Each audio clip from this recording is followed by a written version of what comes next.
After my grandparents died in a sudden car crash, their lawyer revealed I was the sole heir to their $85 million estate. My family demanded I hand it over. I refused. That night, they kicked me out into the rain with nothing but the clothes on my back. I moved into my grandparents' empty mansion to protect it. The next day, they came to evict me, laughing and celebrating their victory. But they froze in absolute terror when they saw who was standing beside me. Their faces turned pale as the truth came crashing down. Before I tell you how I took back my legacy, let me know where you are watching from in the comments. Hit like and subscribe if you have ever had to fight for what is rightfully yours. My name is Zola, and I am 26 years old. Today was supposed to be a day of mourning. We had just buried Nana Rose and Big Papa Elijah, two of the kindest souls who ever walked this earth. But looking around this private room at Le Chateau, the most expensive restaurant in Atlanta, you would think we were at a celebration. The air smelled of expensive perfume and greed, not grief. I stood near the entrance, clutching my purse, trying to make myself invisible. My mother Verna spotted me immediately. She marched across the room, her heels clicking on the marble floor like gunshots. She was wearing a black designer dress that cost more than my car, and her face was twisted in a scowl. "Look at you," she hissed, grabbing my arm hard enough to bruise. "You look like the help, Zola. This is a gathering for the elite, for people who matter. How dare you show up in that rag?" I looked down at my simple black dress. It was from a thrift store. Yes, but it was clean and respectful. It was all I could afford after paying for the funeral flowers because my parents claimed their funds were tied up in investments, Mom, I whispered, trying not to make a scene. This was the only black dress I had, and I wanted to say goodbye to Nana, properly. Verna laughed, a cruel, sharp sound that turned heads properly. "You embarrass us, Zola. Look at your sister Bianca. She is wearing vintage Dior. She knows how to represent this family. You are just a stain on the tablecloth. Go stand in the corner and do not speak to anyone unless spoken to. I do not want the mayor or the bishop to know." I raised someone who looks like they dig ditches for a living. I swallowed the lump in my throat, watching her walk away to charm a local politician. She did not shed a single tear at the graveside service, but she was crying on cue, now that the cameras were flashing. I retreated to the edge of the room, feeling the familiar sting of rejection. I should have been used to it by now. To Verna and my father Darnell, I was just the archivist, the dusty librarian who did not make six figures and therefore did not exist. I was about to slip out the side door when a hand grabbed my shoulder, pulling me back roughly. It was Kyle, my brother-in-law. He was 28 years old, worked in finance, and had the kind of arrogance that comes from never hearing the word no. He was holding an empty glass, and his face was flushed with expensive scotch. "Hey Zola, get me some ice," he said, thrusting the glass at my chest. "And while you are at it, grab a napkin. My shoe has a scuff on it." I stared at him, unable to believe his audacity. "Kyle, I am not a waitress. I am your sister-in-law, and we just buried my grandparents." He smirked, leaning in close, so I could smell the liquor on his breath. "You are whatever we say you are, Zola. Look around. Nobody here respects you. You are lucky. Verna even let you inside. Now get the ice before I tell Darnell you are being difficult." I looked past him to where my sister Bianca was sitting. She had her phone set up on a tripod ring light, and all right in the middle of the funeral repast. She was live streaming to her 50,000 followers, crying fake tears while checking her reflection in the screen. "Guys, it is so hard," she was saying into the camera, "but we are staying strong. Nana and Big Papa left us a huge responsibility. We are going to take their legacy to the next level. I cannot say too much yet, but let us just say, generational wealth is loading. Stay tuned for the unboxing of the estate." She winked at the camera. A wink at a funeral. She was talking about spending money she did not even have yet, assuming the inheritance was already hers. Kyle snapped his fingers in front of my face. Earth to Zola. The ice chop chop? Or do you want me to make a scene? I took the glass from his hand, my fingers trembling with suppressed rage. I wanted to throw it against the wall. I wanted to scream at Bianca to turn off her phone, but I did neither. I walked to the bar, filled the glass with ice, and handed it back to him, knowing that my time would come. Patience. Nana Rose always told me. Patience is a weapon. Zola sharp as any knife. I tried to find a seat at one of the back tables, hoping to eat something I had not eaten in 24 hours since I received the call about the accident. As I pulled out a chair, my father Darnell loomed over me. He was wearing a purple suit that was too bright and too tight, and he smelled of cigars and cologne. No, he said, putting a heavy hand on the chair back. Not here, Zola. These seats are reserved for the associates, for people who can do something for us.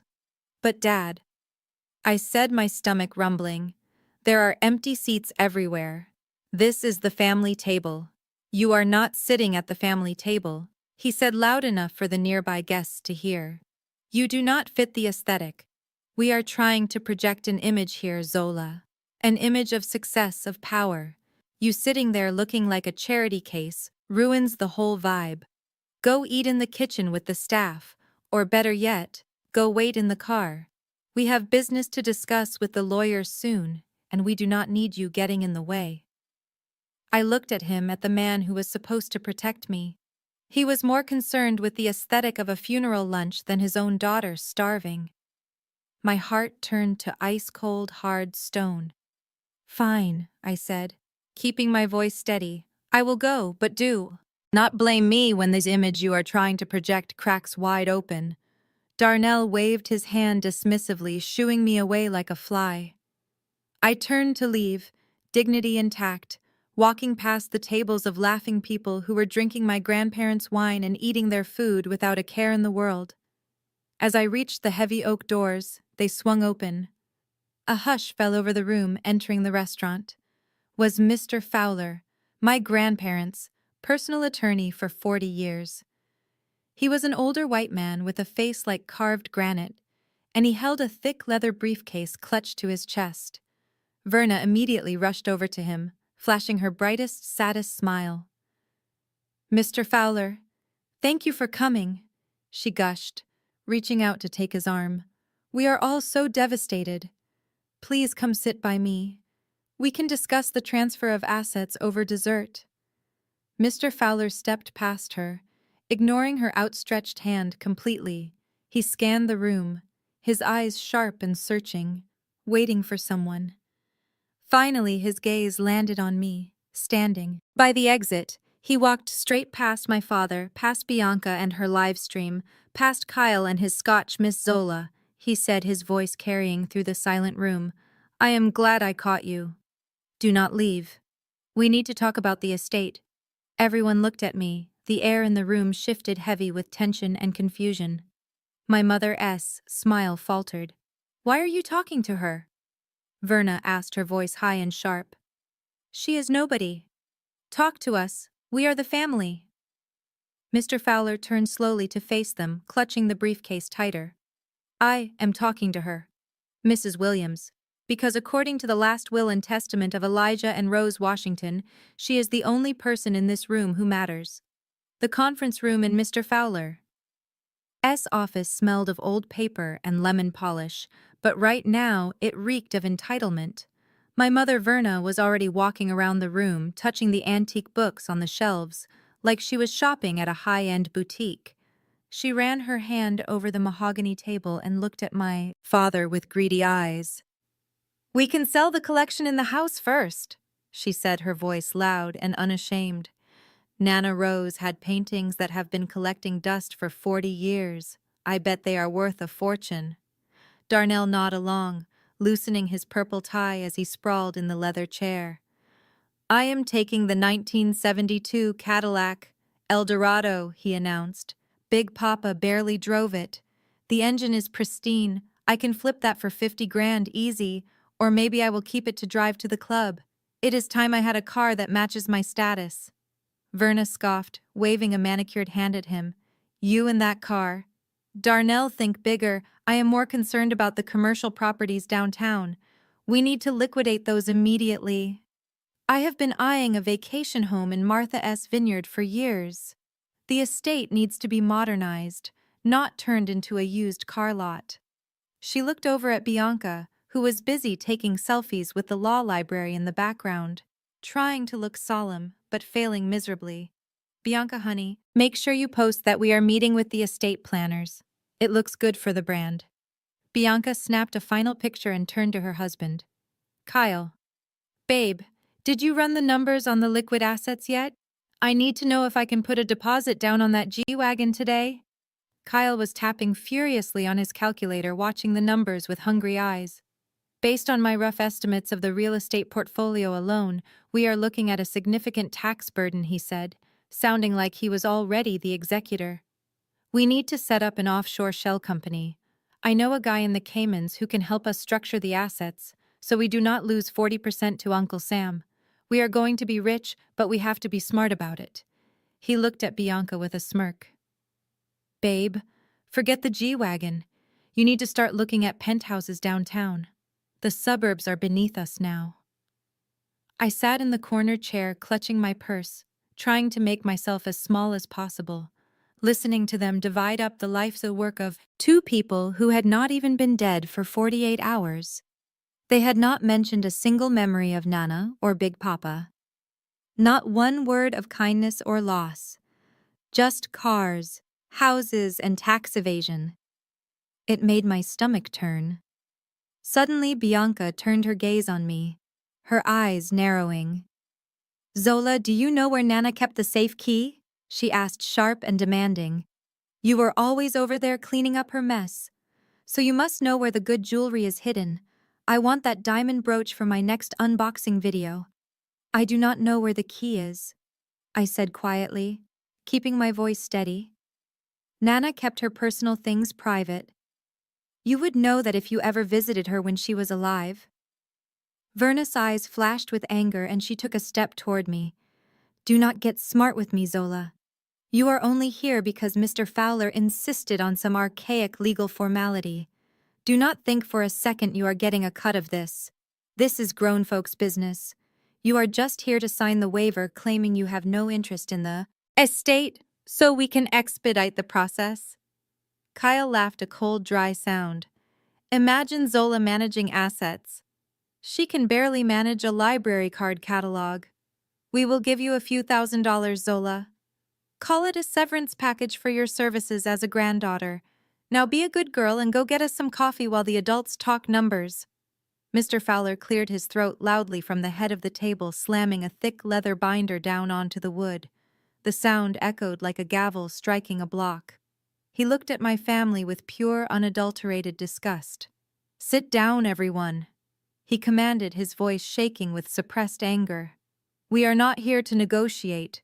We are here to read the last wishes of my clients, and I suggest you get comfortable because none of you are going to like what I have to say.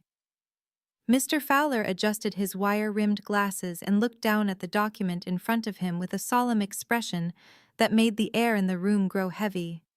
He did not start with legal jargon or asset lists. Instead, he pulled out a handwritten letter yellowed slightly at the edges. Before we discuss the financial distribution, Elijah and Rose insisted I read this personal statement regarding their only daughter and son-in-law. He looked directly at Verna over the rims of his glasses. Verna huffed, crossing her arms over her chest. Skip the sentimental garbage, Mr. Fowler. We know they loved us. Just tell us what we got. Mr. Fowler ignored her and began to read, his voice steady and unforgiving. To Verna and Darnell, we have watched you for 30 years strutting around this city like peacocks with borrowed feathers. You treat the church aisles like a fashion runway and your parents like an ATM. You are ashamed of where you come from. Ashamed of the hard work that built this family. You call our home dusty and our lives small. But you are the ones with small spirits. You are flashy leeches sucking the blood from a legacy you did not build and do not deserve. The silence in the room was absolute and terrifying. Verna's mouth fell open, her face turning a shade of ash gray, usually reserved for the dead. Darnell jumped up from his chair so fast it tipped over behind him, crashing onto the floor. "That is a lie!" he roared, slamming his fist onto the table. "My father never said that. You wrote that, Fowler? You always hated me, because I have style, because I am a businessman, and you are just a paper pusher. I am going to sue you for defamation of character." Mr. Fowler did not flinch. He simply raised his voice slightly to be heard over Darnell's blustering. "Sit down, Darnell, or I will have security remove you before you hear the rest." The letter continues.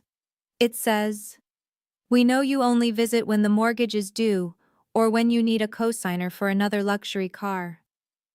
You never came to just sit on the porch. You never came to hold Rose's hand when her arthritis flared up. You only came with your hands out and your eyes on our bank account. The only time you brought our grandchildren over was to show them off like trophies, not to let them know us." Bianca looked up from her phone, her eyes wide with genuine shock. For the first time, Nana said that. She loved my Instagram, she always liked my posts. Mr. Fowler looked at her with pity. She did not even have a smartphone. "Bianca Zola set up a tablet for her to see your photos, but she cried every time because she said you looked like a stranger selling a lifestyle instead of a granddaughter living a life." Verna let out a high-pitched screech that sounded like a wounded animal. She grabbed her chest theatrically, breathing hard in short gasps. "Stop it! Stop reading these lies! My parents adored me. I was their only child, their pride and joy. You are twisting their words to hurt me because you are jealous of our status. This is elder abuse post-mortem, elder abuse." Kyle stood up, trying to look imposing, though he barely reached Mr. Fowler's shoulder. "This is highly irregular," he stated, trying to use his finance bro voice.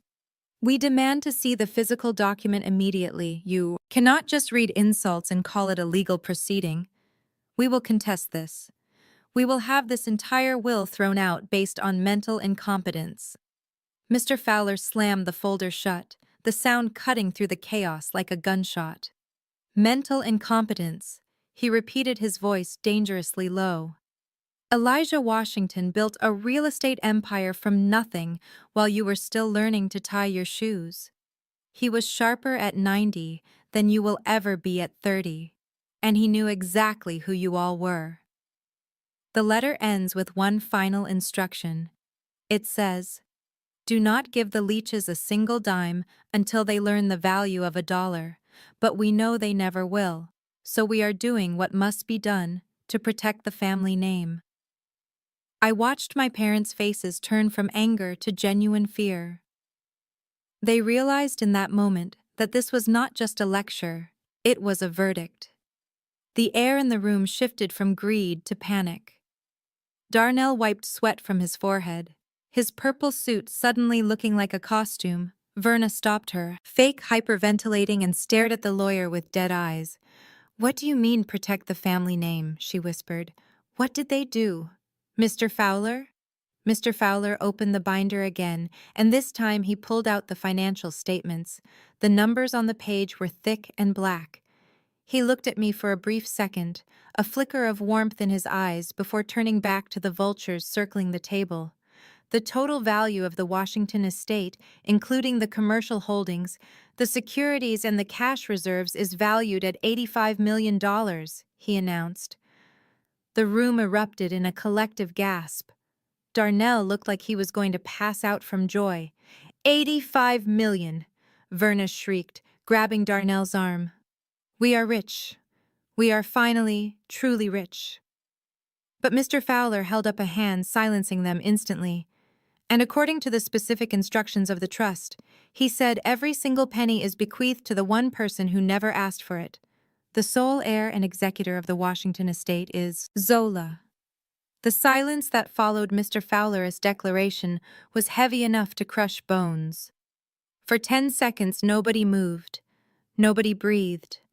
Verna's eyes were bulging out of her head, and Darnell looked like he was having a stroke. The only sound was the hum of the air conditioner and the thumping of my own heart against my ribs.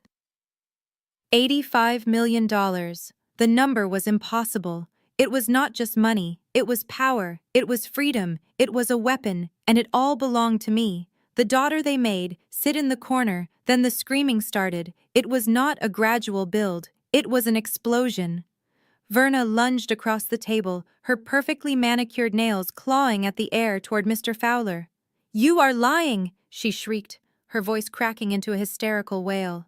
"That is my money. I am their daughter. I am the only one who matters. You senile old fool.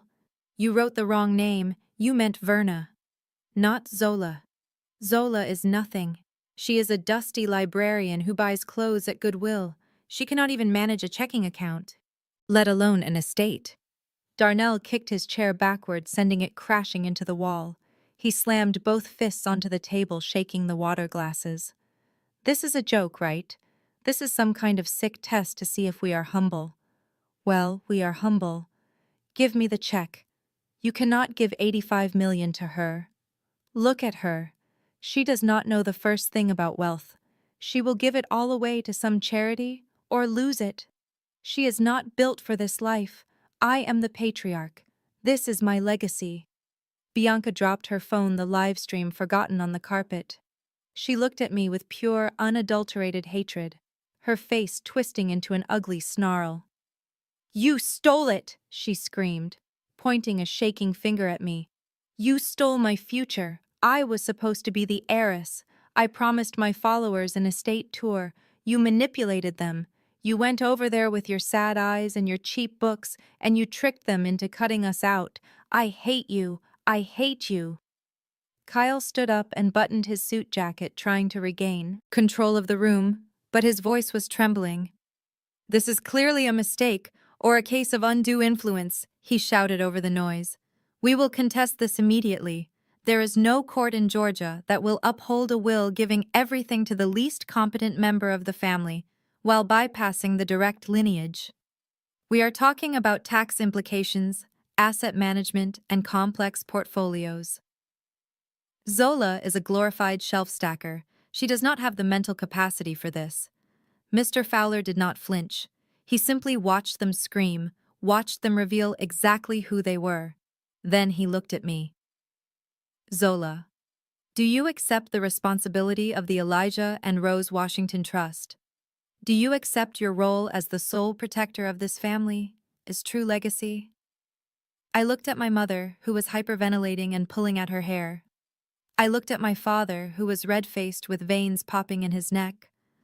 I looked at my sister and her husband, who looked like they wanted to murder me. They looked like demons exposed by the light. For the first time in my life, I did not feel small. I felt heavy with the weight of my grandparents' trust. I looked Mr. Fowler in the eye and spoke clearly over their screaming. "Yes, I accept." Verna let out a sound that was not human and collapsed onto the floor, faking a seizure, her legs kicking wildly while she screamed for a doctor, demanding that the stress I caused was killing her right there in the office.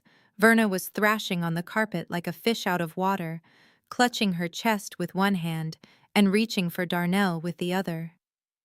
It was a performance worthy of an Academy Award. Her breathing came in ragged theatrical gasps as she fixed her eyes on me. "Zola," she wheezed, her voice trembling.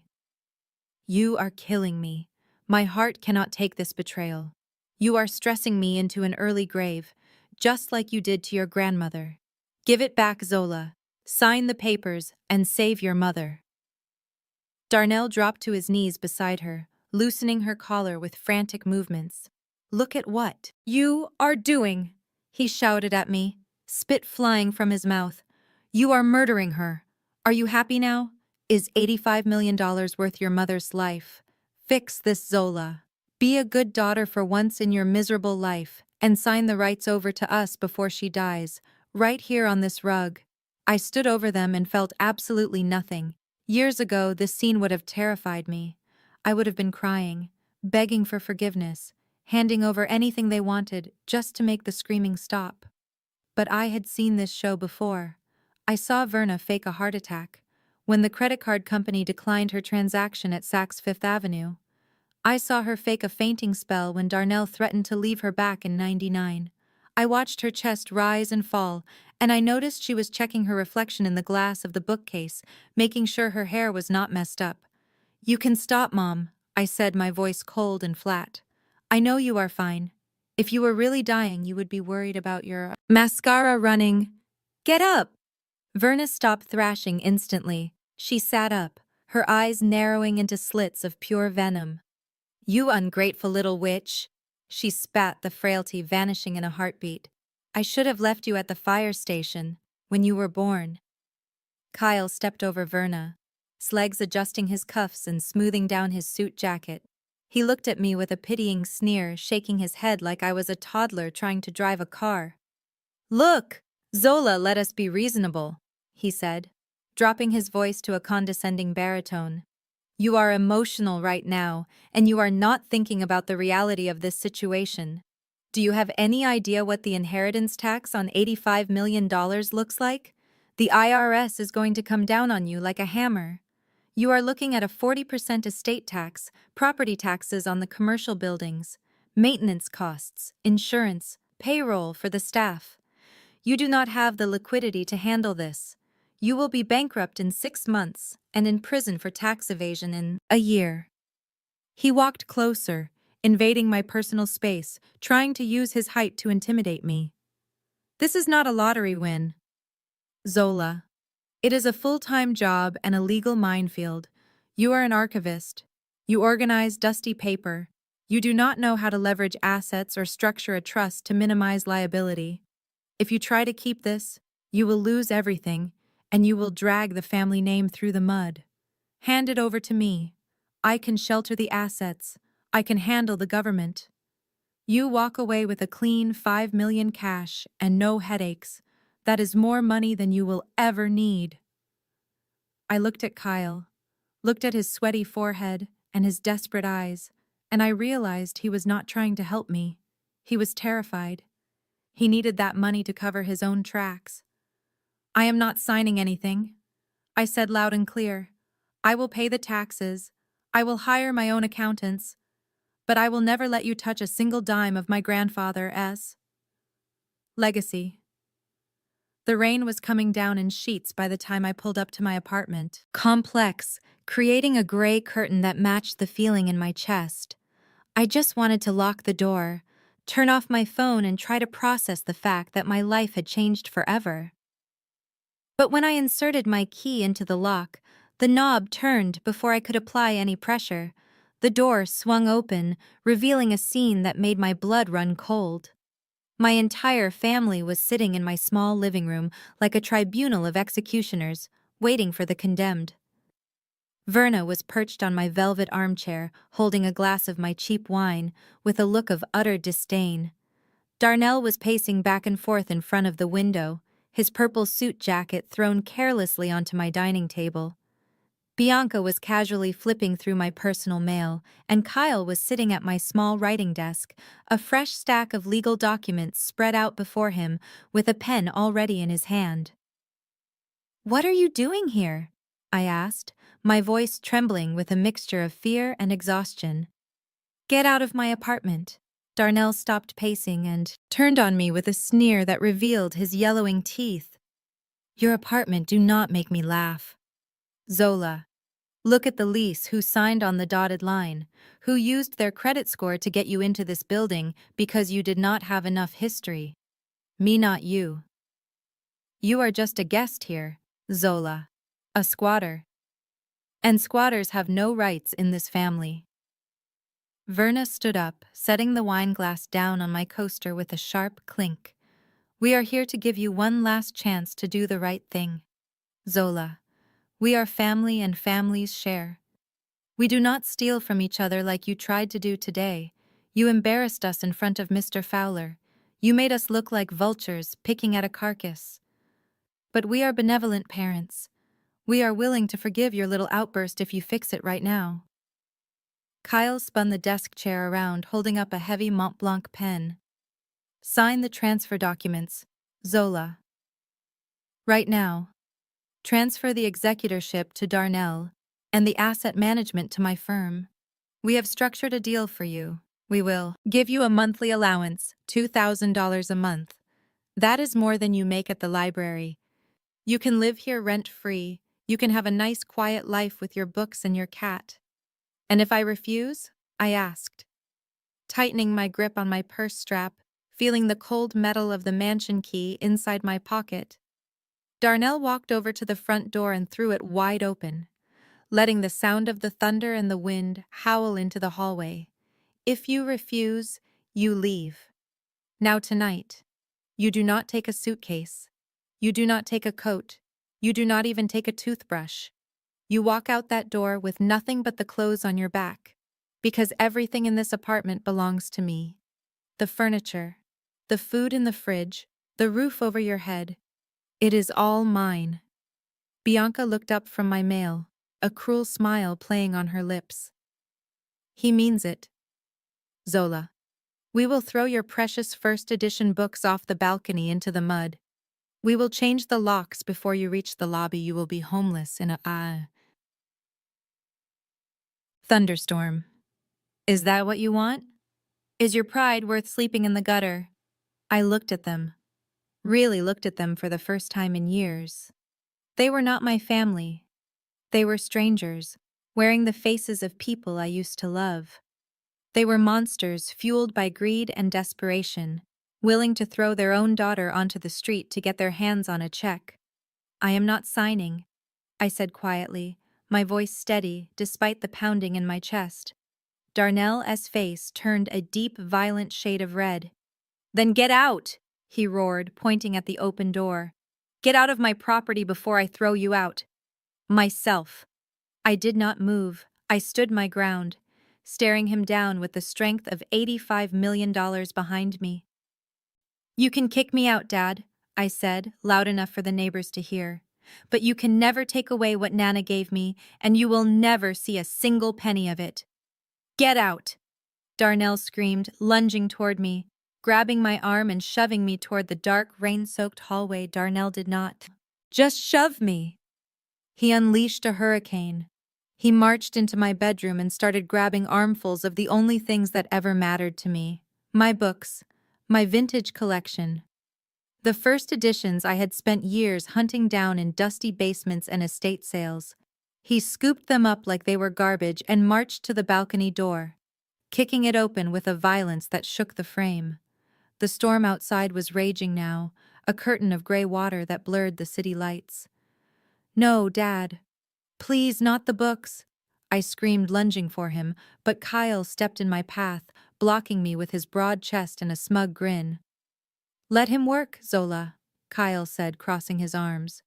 It is his apartment, technically. He can do whatever he wants with the trash inside. I watched in horror as Darnell hurled my copy of Their Eyes Were Watching God over the railing. I watched the pages flutter helplessly in the wind before disappearing into the mud 3 stories below. Next went my clothes, my vintage coats, the silk scarves Nana Rose had given me secretly over the years. He did not just drop them, he threw them with force, aiming for the puddles in the courtyard. Verna stood by the kitchen island sipping my wine and watching the destruction with cold, dead eyes. You brought this on yourself, she said calmly over the sound of the rain. If you had just signed the papers, you would be sitting here warm and dry. But you always had to be stubborn. You always had to think you were better than us. Darnell came back in, breathing hard, sweat beading on his forehead. He grabbed my purse from the counter and threw it into the hallway. The contents spilled everywhere, my lipstick rolling across the floor, my wallet falling open. Get out! He roared, pointing at the open door.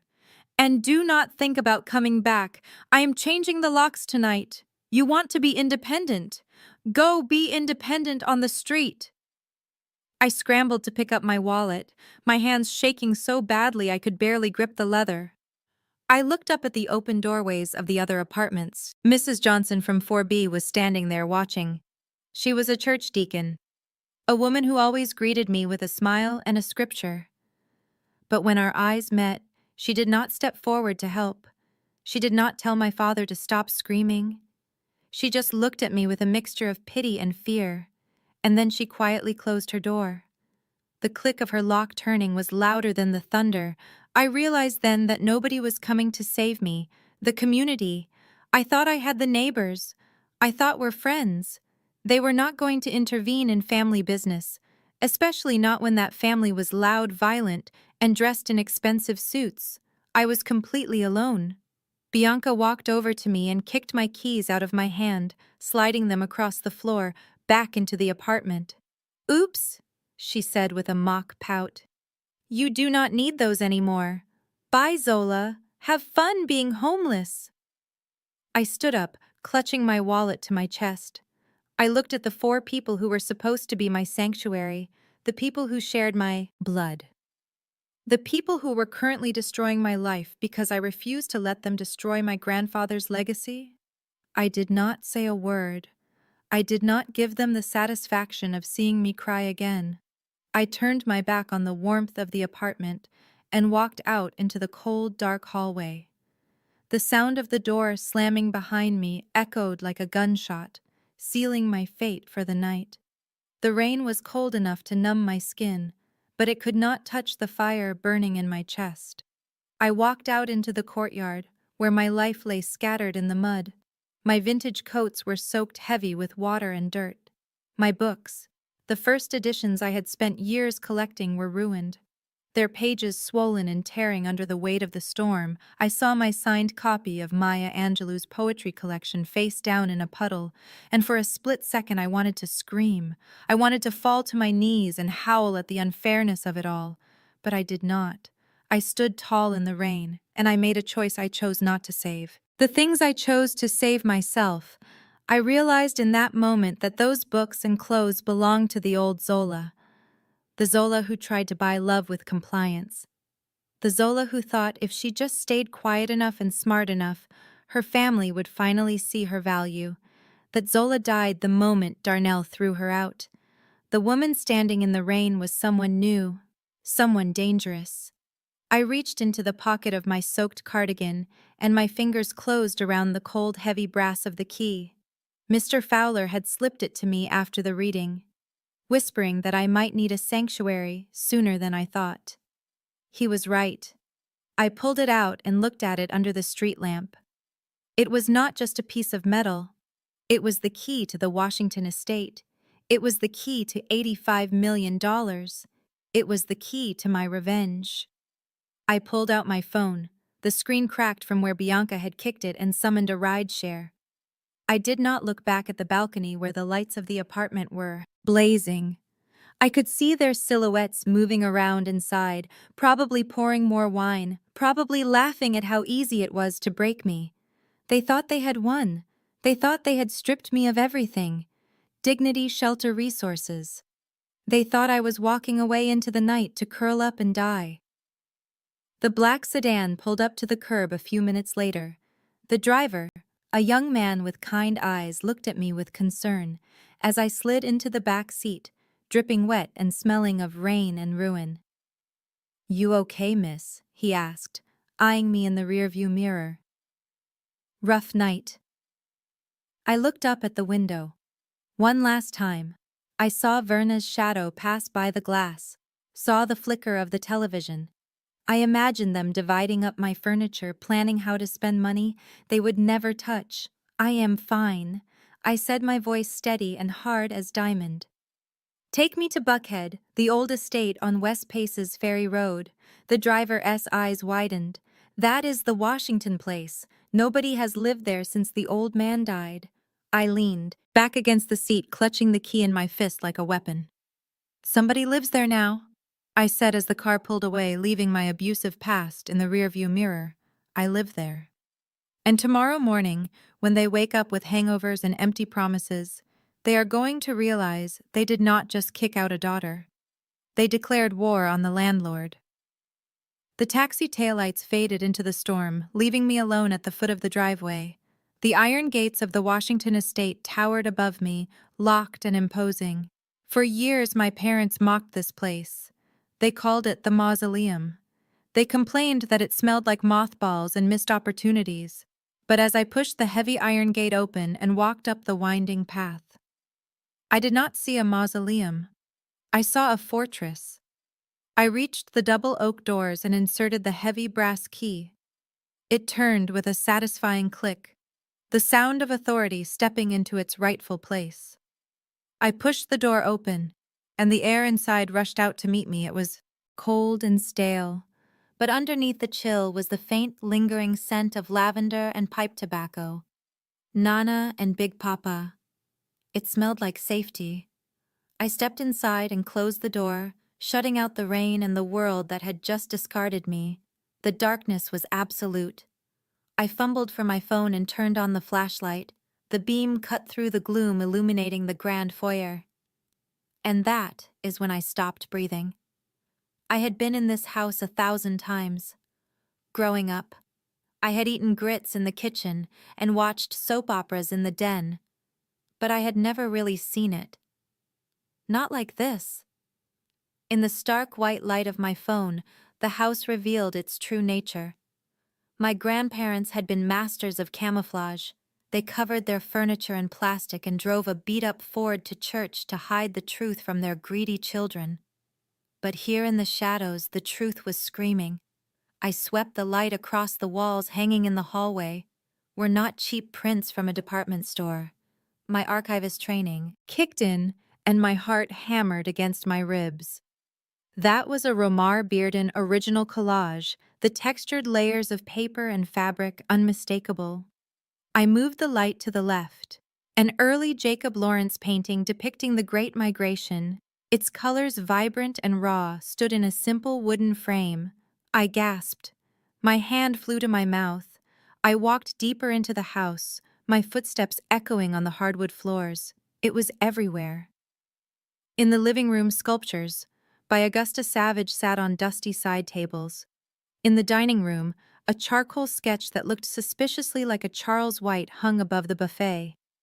This was not just a house.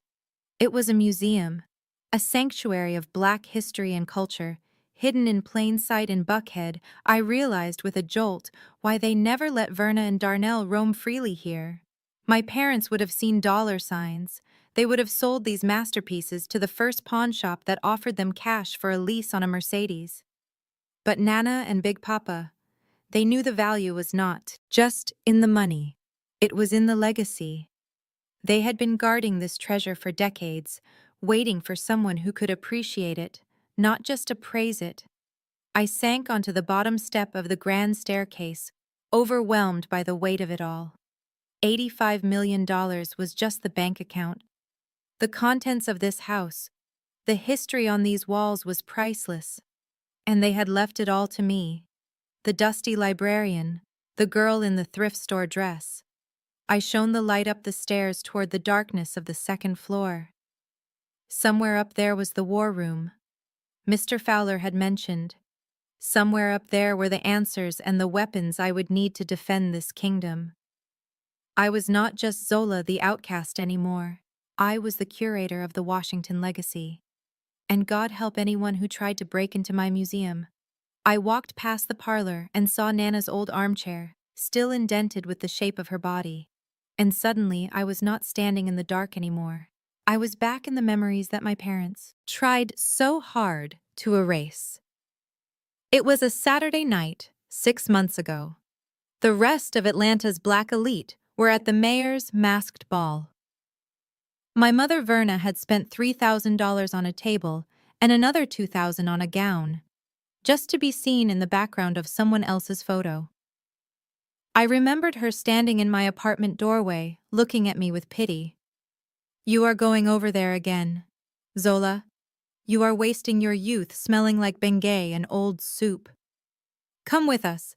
You might meet a nice doctor." I had refused just like I always did.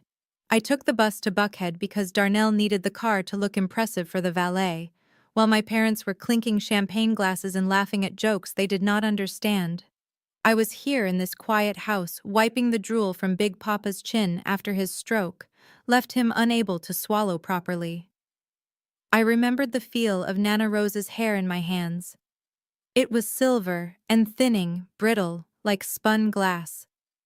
Verna refused to touch it. She said old people smell like death. But to me, Nana smelled like peppermint oil and history. I would sit for hours, gently combing out the tangles, braiding it down, while she told me stories about marching in Selma, about the first dollar Big Papa ever made. They never came. Not once. When Big Papa fell in the bathroom and lay there for an hour before I arrived, it was me who cleaned him up. It was me who lifted his heavy frame back into the wheelchair while he wept from shame, not pain. He grabbed my wrist that night, his grip surprisingly strong, and whispered, "They are waiting for us to die. Zola, they are like buzzards circling in the sky. Do not let them pick my bones." I remembered checking my phone that same night, seeing a notification from Bianca. She was live streaming from the ball, shouting over the music. "My grandparents built this city," she was yelling, lying through her veneered teeth. "We stand on the shoulders of giants, #legacy, #blessed. She was using their names to get likes while I was using my savings to buy their incontinence pads because Verna said the estate funds were illiquid. The contrast made my blood boil even now, standing in the silence. My parents and sister thought love was a performance, a public speech, a filtered photo. But love was this. It was the quiet, unglamorous work of showing up. It was reading the newspaper to Elijah when his eyes failed him, skipping the parties to ensure they took their medication. It was holding a hand that was covered in liver spots and telling them they were beautiful. I touched the back of the armchair, dust coating my fingertips. They saw me. Verna and Darnell saw a servant, a failure who could not get a husband or a high-paying job, but Nana and Big Papa saw a soldier. They saw the only person in the bloodline who understood that the money was not the point, the family was the point, and that is why they gave me the keys. Not because I was the smartest or the prettiest, but because I was the only one who was actually there. Now standing in the house they built. I understood that my inheritance was not a lucky break. It was back pay for a lifetime of loyalty. I climbed the grand staircase, the wood groaning softly under my feet, as if acknowledging the return of its true master. The flashlight beam cut through the darkness, guiding me toward the end of the hall, to the only room Big Papa always kept locked. He called it his study, but Mr. Fowler had used a different name. The War Room. I reached the heavy mahogany door, and my hand trembled as I inserted the brass key. It turned with a heavy mechanical thud that echoed through the empty house. I pushed the door open and stepped inside. The air here was different. It was thick with the smell of old paper, stale cigar smoke, and absolute power. I swept the light around the room and gasped. The walls were covered in maps of Atlanta, dating back to the 1950s. Red ink marked properties, neighborhoods, and city blocks. It looked less like a real estate developer's office and more like a general's command. Center filing cabinets lined the walls floor to ceiling, labeled with years and names that I recognized from the news from history books and from the society pages my mother worshipped.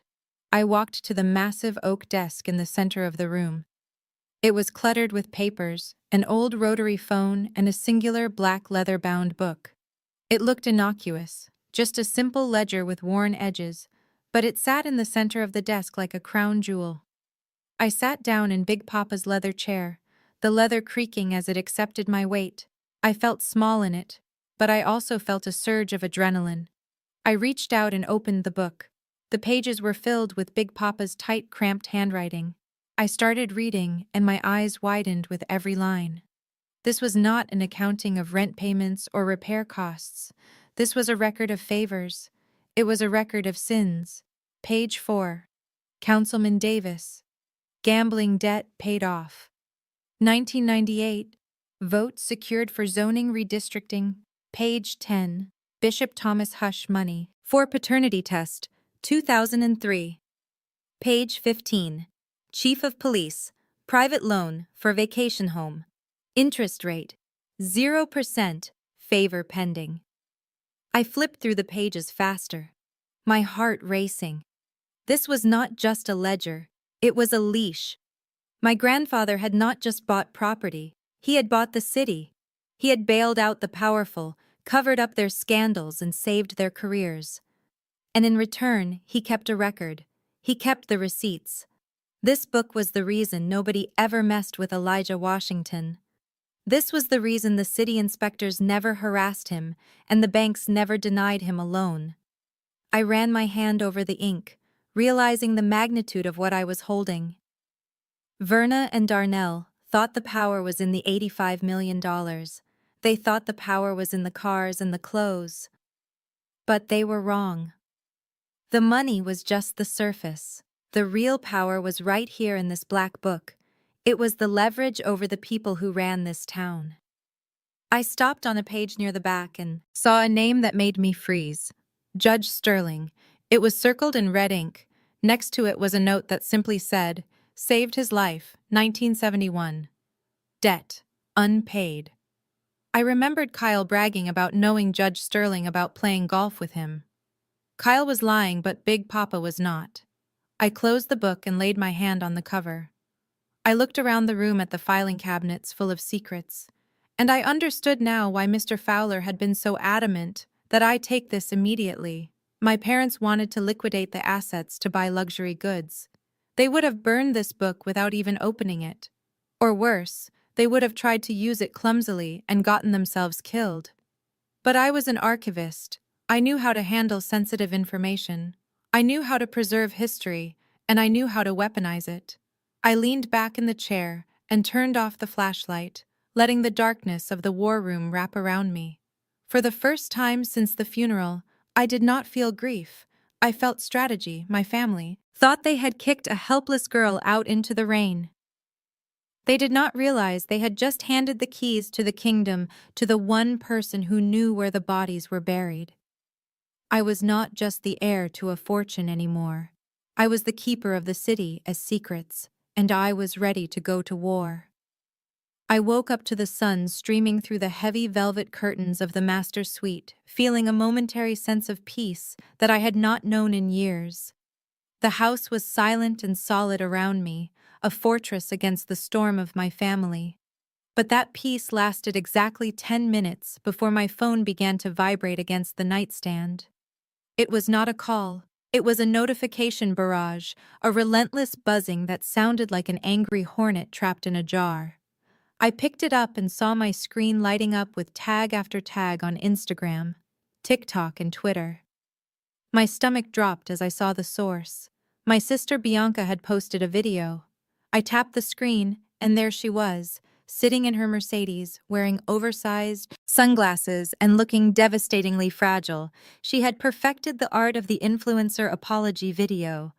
Low lighting, no makeup, and a voice that cracked at exactly the right moments. "Hey guys," she whispered into the camera, wiping away a tear that I knew she had squeezed out with eye drops.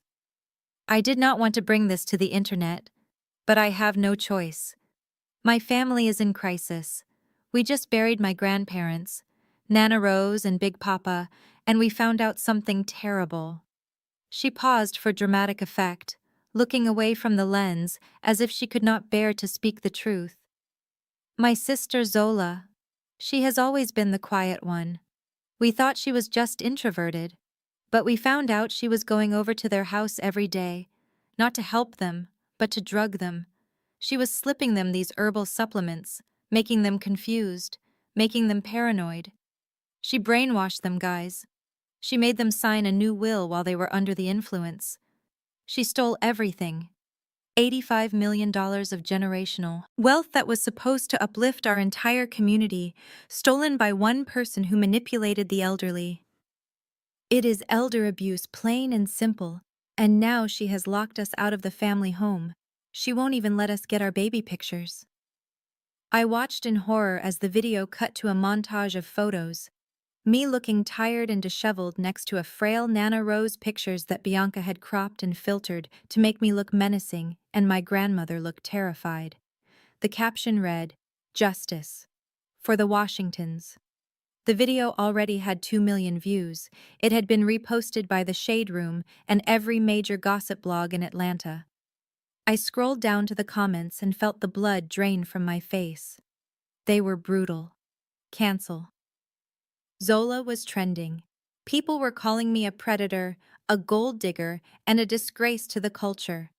Strangers were dissecting my appearance, my job at the library, even my thrift store clothes, claiming they were all part of my act to look humble while I plotted a heist. They believed her. They believed the girl who lived streamed a funeral over the woman who actually changed the bedpans. Bianca had weaponized her following against me. She knew she could not win in a court of law with the forged will, so she decided to win in the court of public opinion. She was trying to destroy my reputation before I could even access the bank accounts. She wanted to make me so toxic that no lawyer would represent me and no judge would side with me. I threw the phone onto the bed, my hands shaking with a mixture of rage and fear.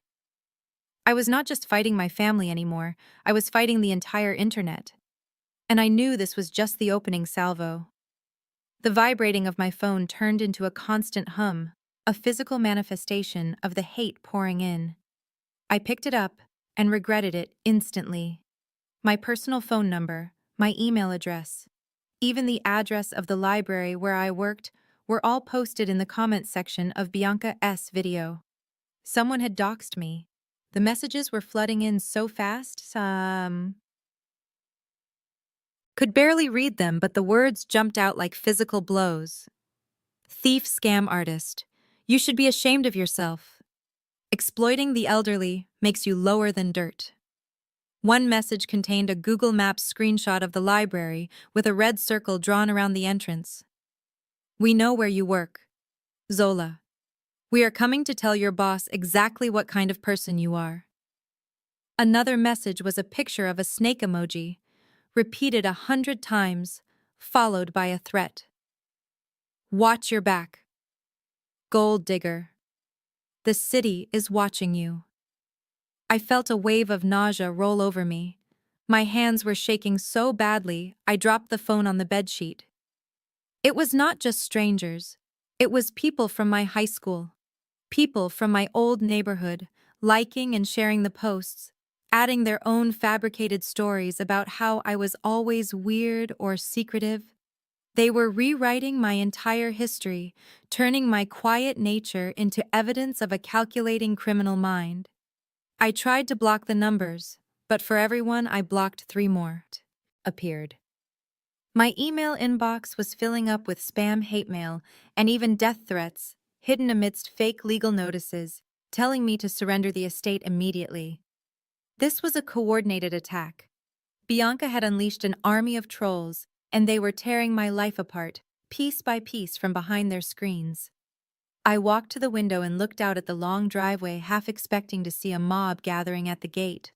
The estate was set back from the road, hidden by trees. But for the first time, the isolation felt dangerous, not protective. I was trapped in a golden cage while the world outside burned my effigy. The landline on the bedside table rang, making me jump. It was an old rotary phone, heavy and black, connected to a number nobody should have known. I picked it up, slowly holding the receiver to my ear with trembling fingers. Hello, a distorted voice crackled on the other end, clearly using a voice changer. We know you are in there, Zola. We know you are alone. Give the money back to your family, or we will make sure you never feel safe again. Click! I slammed the receiver down, my breath coming in short, shallow gasps. They were not just online anymore. They were reaching into my sanctuary. They were violating the one place where I felt safe. I realized then that Bianca was not just trying to ruin my reputation. She was trying to break my spirit. She wanted me to be so terrified, so isolated, that I would sign anything just to make it stop. But as I looked around the room at the heavy velvet curtains and the sturdy oak furniture, I remembered who built this house. Nana and Big Papa had faced worse than internet trolls. They had faced Jim Crow. They had faced redlining. They had faced real mobs with real torches. And they had never backed down. I unplugged the landline. I turned off my cell phone. Silence filled the room, heavy and absolute. I was scared. Yes. But underneath the fear, a cold, hard anger began to solidify. They wanted a villain. Fine. I would show them what happens when you corner a Washington. I thought going to work would be an act of defiance. I thought that by walking through the glass doors of the Atlanta Public Library, I was proving that I had nothing to hide. But the moment I stepped into the lobby, I knew I had made a mistake. The silence of the library usually comforted me, but today it felt heavy and judgmental. The security guard, Mr. Henderson, who usually greeted me with a smile and a joke about the weather, would not even meet my eyes. He looked at the floor, shifting his weight from foot to foot as I walked past him toward the archives. I barely made it to my desk before the intercom buzzed. Zola. Please come to the director's office immediately. It was Mrs. Higgins' voice. She had been my mentor, the woman who taught me how to handle fragile manuscripts with the reverence they deserved. But her tone today was not mentorship. It was management. I walked into her office and the first thing I noticed was the phone. It was ringing. The red light on her desk phone was flashing incessantly, indicating a backlog of voicemails. Mrs. Higgins looked tired. She did not offer me a seat. Zola, we have a situation, she said, gesturing to the blinking phone. Since we opened this morning, we have received over 50 calls. People are threatening to protest outside the building. They are flooding our social media pages with negative reviews claiming we employ predators. I felt my face burn. Mrs. Higgins, none of it is true. My sister is angry about an inheritance and she is lashing out. This is a family dispute. It stopped being a family dispute when it disrupted the operations of this institution. She cut me off, her voice sharp. We are a public entity, Zola. We rely on community trust. I cannot have parents afraid to bring their children to story time because they think a staff member is dangerous. But I am an archivist. I pleaded, desperation creeping into my voice. I work in the basement with documents, not with the public. It does not matter, she said, sliding a single sheet of paper across the desk. It is a letter of administrative leave. Effective immediately. You are suspended, pending an investigation into these allegations. I stared at the paper. The words administrative leave blurred before my eyes. This job was the only thing I had that was mine. It was the one place where I wasn't Verna's daughter or Bianca's sister. I was just Zola, the keeper of history. And now they had taken that too. Please, Mrs. Higgins, I said, fighting back tears. You know me. You know I took care of my grandparents. You know I would never hurt them. Mrs. Higgins finally looked at me, and for a second I saw doubt in her eyes. But then the phone rang again, loud and jarring. She sighed and looked away. Go home, Zola. Clear out your desk and go home. Do not come back until this blows over. If it blows over. I walked back to the archives, my hands trembling. I took my favorite fountain pen and my framed photo of Nana Rose off my desk. I did not pack anything else. I walked out of the library past the whispering patrons, past the security guard who still looked at his shoes. I walked out into the bright, harsh sunlight of the parking lot carrying a cardboard box of my life. The library was supposed to be my sanctuary, my fortress of solitude. But Bianca's lies had breached the walls. I realized then that there was no safe harbor left. I had $85 million to my name, but I had just lost the ability to earn a paycheck. The irony tasted like ash in my mouth. I got into my beat-up Honda and locked the doors. For the first time since the funeral, I felt truly exposed. The world was not just watching me, it was hunting me, and I had nowhere left to hide except the house on the hill. I sat in the driveway of the Washington estate with the engine idling, staring at the cardboard box on the passenger seat. It contained my stapler, my mug, and the shredded remains of my dignity. My phone rang, cutting through the silence of the car. The screen flashed Mom for the first time in years. Usually I was just Verna in her contacts list. I debated letting it go to voicemail, but a morbid curiosity took over. I wanted to hear what she had to say. After destroying my life, I slid my finger across the screen and put the phone to my ear. Zola, baby. Verna's voice purred through the speaker, dripping with a sweetness that tasted like saccharin and poison. I heard about the library. Oh, honey, I am so sorry. It is just terrible how cruel people can be these days. I gripped the steering wheel so hard, my knuckles turned white. You know exactly how cruel people can be. Mother, seeing as your daughter is the one leading the mob, did you call to gloat, or did you call to tell me you made the anonymous complaints to Mrs. Higgins yourself? Verna let out a soft, tisking sound, hurt leaking into her tone.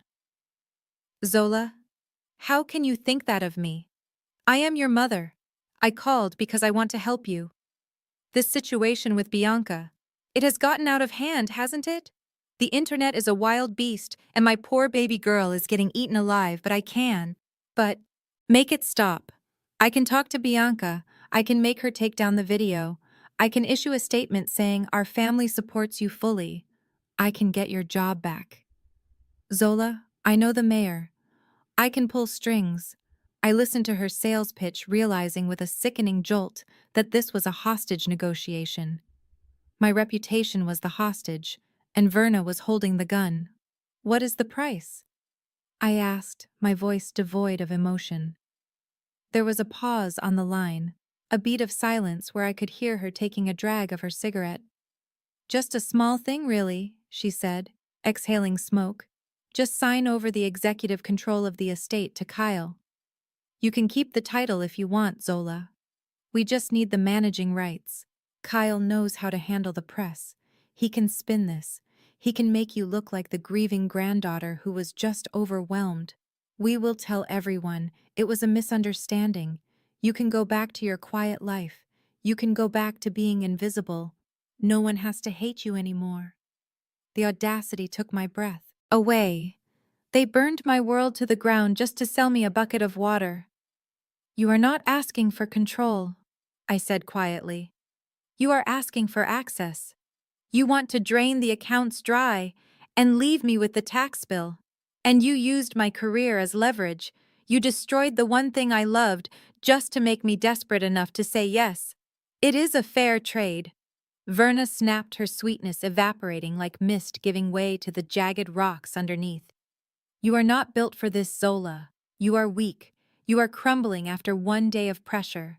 Imagine what a month will do. Sign the papers, or I promise you the library suspension will be the least of your problems. We will come for your apartment lease next.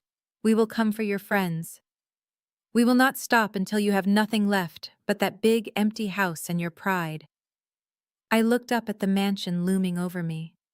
The stone walls looked impenetrable. The windows reflected the gray sky. It was not just a house.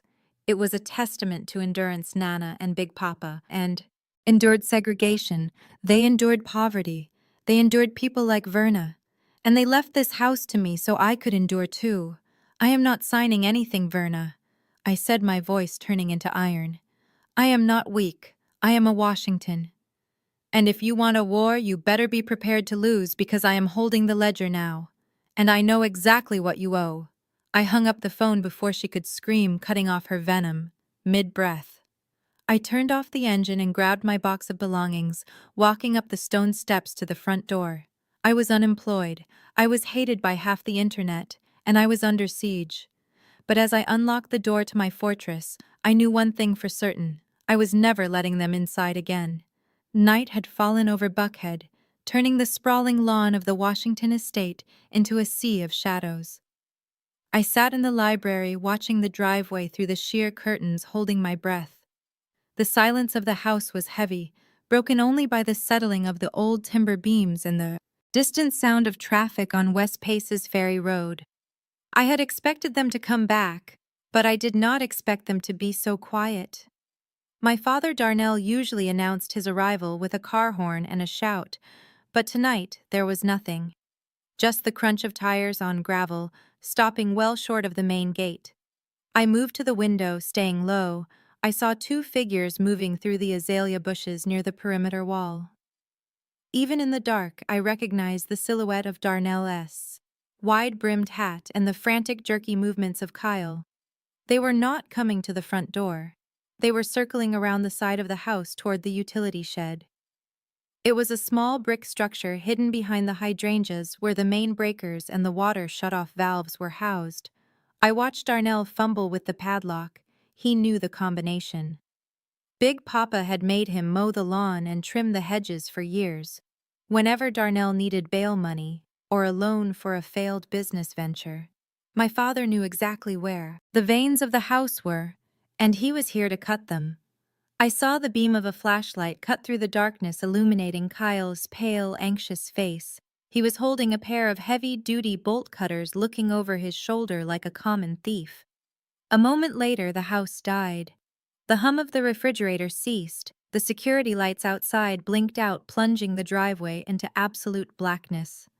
The router lights on the desk flickered and died, cutting my connection to the outside world. The darkness inside was sudden and suffocating, pressing against my eyes like a physical weight.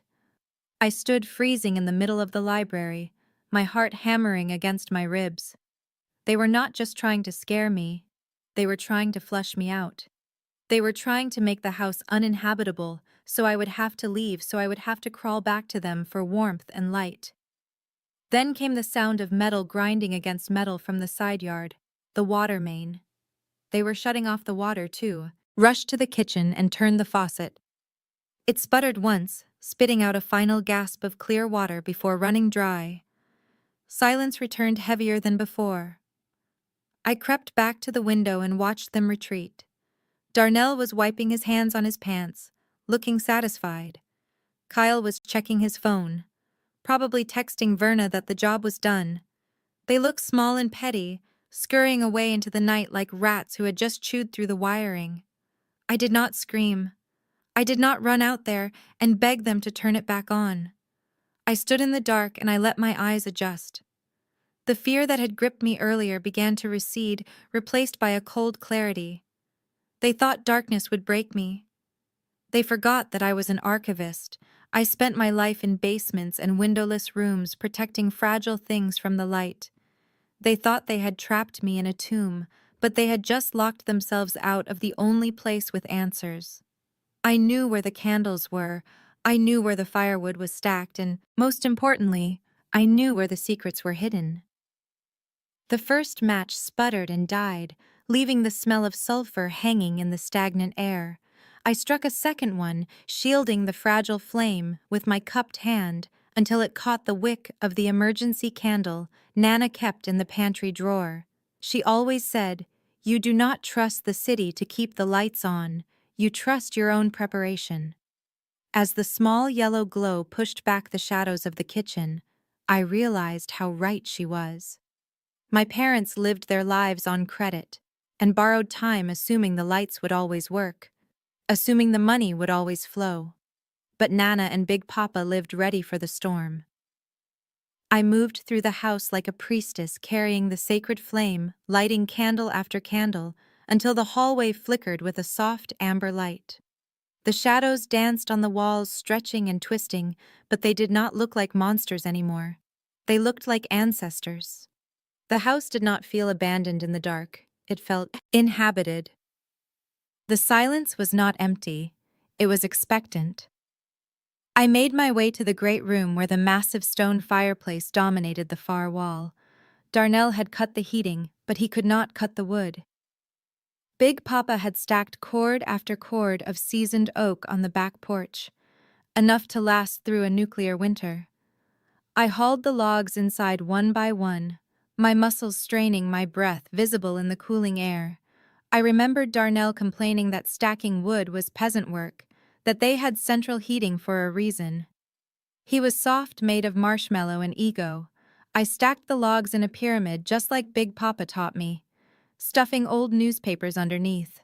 The fire caught quickly, roaring to life with a crackle that sounded like a gunshot. The heat hit my face, and with it came a rush of clarity. The fear that had been gnawing at my stomach since the lights went out evaporated. Darnell and Kyle thought they were punishing me. They thought stripping away the modern conveniences would reduce me to a shivering child begging for mercy. But they forgot who raised me. They forgot that I come from a line of people who built their own warmth when the world left them in the cold. I pulled Big Papa's heavy leather chair closer to the hearth and wrapped myself in one of Nana's quilts. I was not suffering. I was fortifying. I opened the black book on my lap, the firelight illuminating the pages, making the red ink glow. I ran my finger down the list of names and numbers, realizing that the darkness was actually a gift. It stripped away the distractions. It forced me to focus entirely on the weapon in my lap. Let them have their electricity and their false sense of security out there in the world. I had the fire, and I had the truth, and I was going to burn their house of cards to the ground, starting with the secrets Kyle thought were hidden in the dark. The crash shattered the silence of the night. A brick smashed through the library window, sending shards of glass spraying across the hardwood floor. I ducked instinctively, shielding my face as the wind howled through the jagged hole, extinguishing half the candles in the room. My heart hammered against my ribs like a trapped bird, but I did not scream. I stood up slowly, my hands trembling as I approached the broken window. Outside, the darkness was absolute, but I could hear the crunch of footsteps retreating down the gravel driveway. Kyle? I looked down at the brick lying amidst the debris. Wrapped around it, secured with a thick rubber band, was a piece of notebook paper. I picked it up, brushing off the glass dust. The handwriting was erratic, hurried. "This is your last warning. Zola, give us the keys, or the next thing coming through that window won't be a brick. We know you are alone." I stared at the note, my fear curdling into cold rage. They were escalating. They were moving from psychological warfare to physical violence. A normal person would call the police right now. But I knew better. Kyle had bragged about his golf buddies about the favors he traded with the local precinct. If I called the cops, they would probably arrest me for trespassing in my own home. No, I could not trust the law. Not yet. I had to be my own law. I went to the utility closet and grabbed a roll of heavy-duty plastic sheeting and a staple gun. The wind whipped through the broken pane, chilling the room. But I worked methodically. I stapled the plastic over the hole, layering it thick, securing it until the howling wind was reduced to a dull murmur. Then I went to the front door and wedged a heavy oak chair under the handle. I checked every window on the ground floor, locking the latches, drawing the heavy velvet curtains tight, turning the house into a sealed box. I went back to the library and looked at the brick sitting on the desk next to the black book. It was not just a threat. It was a mistake. Kyle was getting sloppy. He was getting desperate. And desperate men made errors. I picked up the brick, feeling its weight in my hand. It was a standard red clay brick, probably, taken from the garden path. But it was also evidence. I put it in a plastic bag, careful not to smudge any prints. I did not need the police to tell me who threw it. I needed to survive long enough to make him regret it. I sat back down in Big Papa's chair, the fire crackling defiantly in the hearth. I was not going anywhere. I was digging in. I was fortifying. And if Kyle came back, he would find that this house had teeth. The candle flame danced in the drafty room, casting long shadows that stretched across the floor like reaching fingers. I pulled the quilt tighter around my shoulders and leaned closer to the desk, my eyes straining against the dim light. The black book lay open before me, a heavy leather-bound testament to my grandfather's vigilance. Big Papa. Elijah did not just build an empire, he protected it. He knew that wealth attracted wolves, and he made it his business to know exactly which wolves were circling the flock. I turned the pages past the local councilmen and the church deacons, past the zoning board members and the police chiefs, toward the back of the book where the entries were newer. The handwriting here was slightly shaky, evidence of Big Papa's declining health, but the mind behind the words remained razor sharp. There was a section titled Liabilities and Threats. Names were listed in red ink, followed by detailed notes, investigations, and background checks that would make the FBI jealous. My finger stopped halfway down the page. The name jumped out at me like a neon sign. Kyle Anderson. My breath hitched in my throat. I checked the date on the entry. It was from 3 years ago, right around the time Kyle started dating Bianca. My grandfather had been watching him from the very beginning.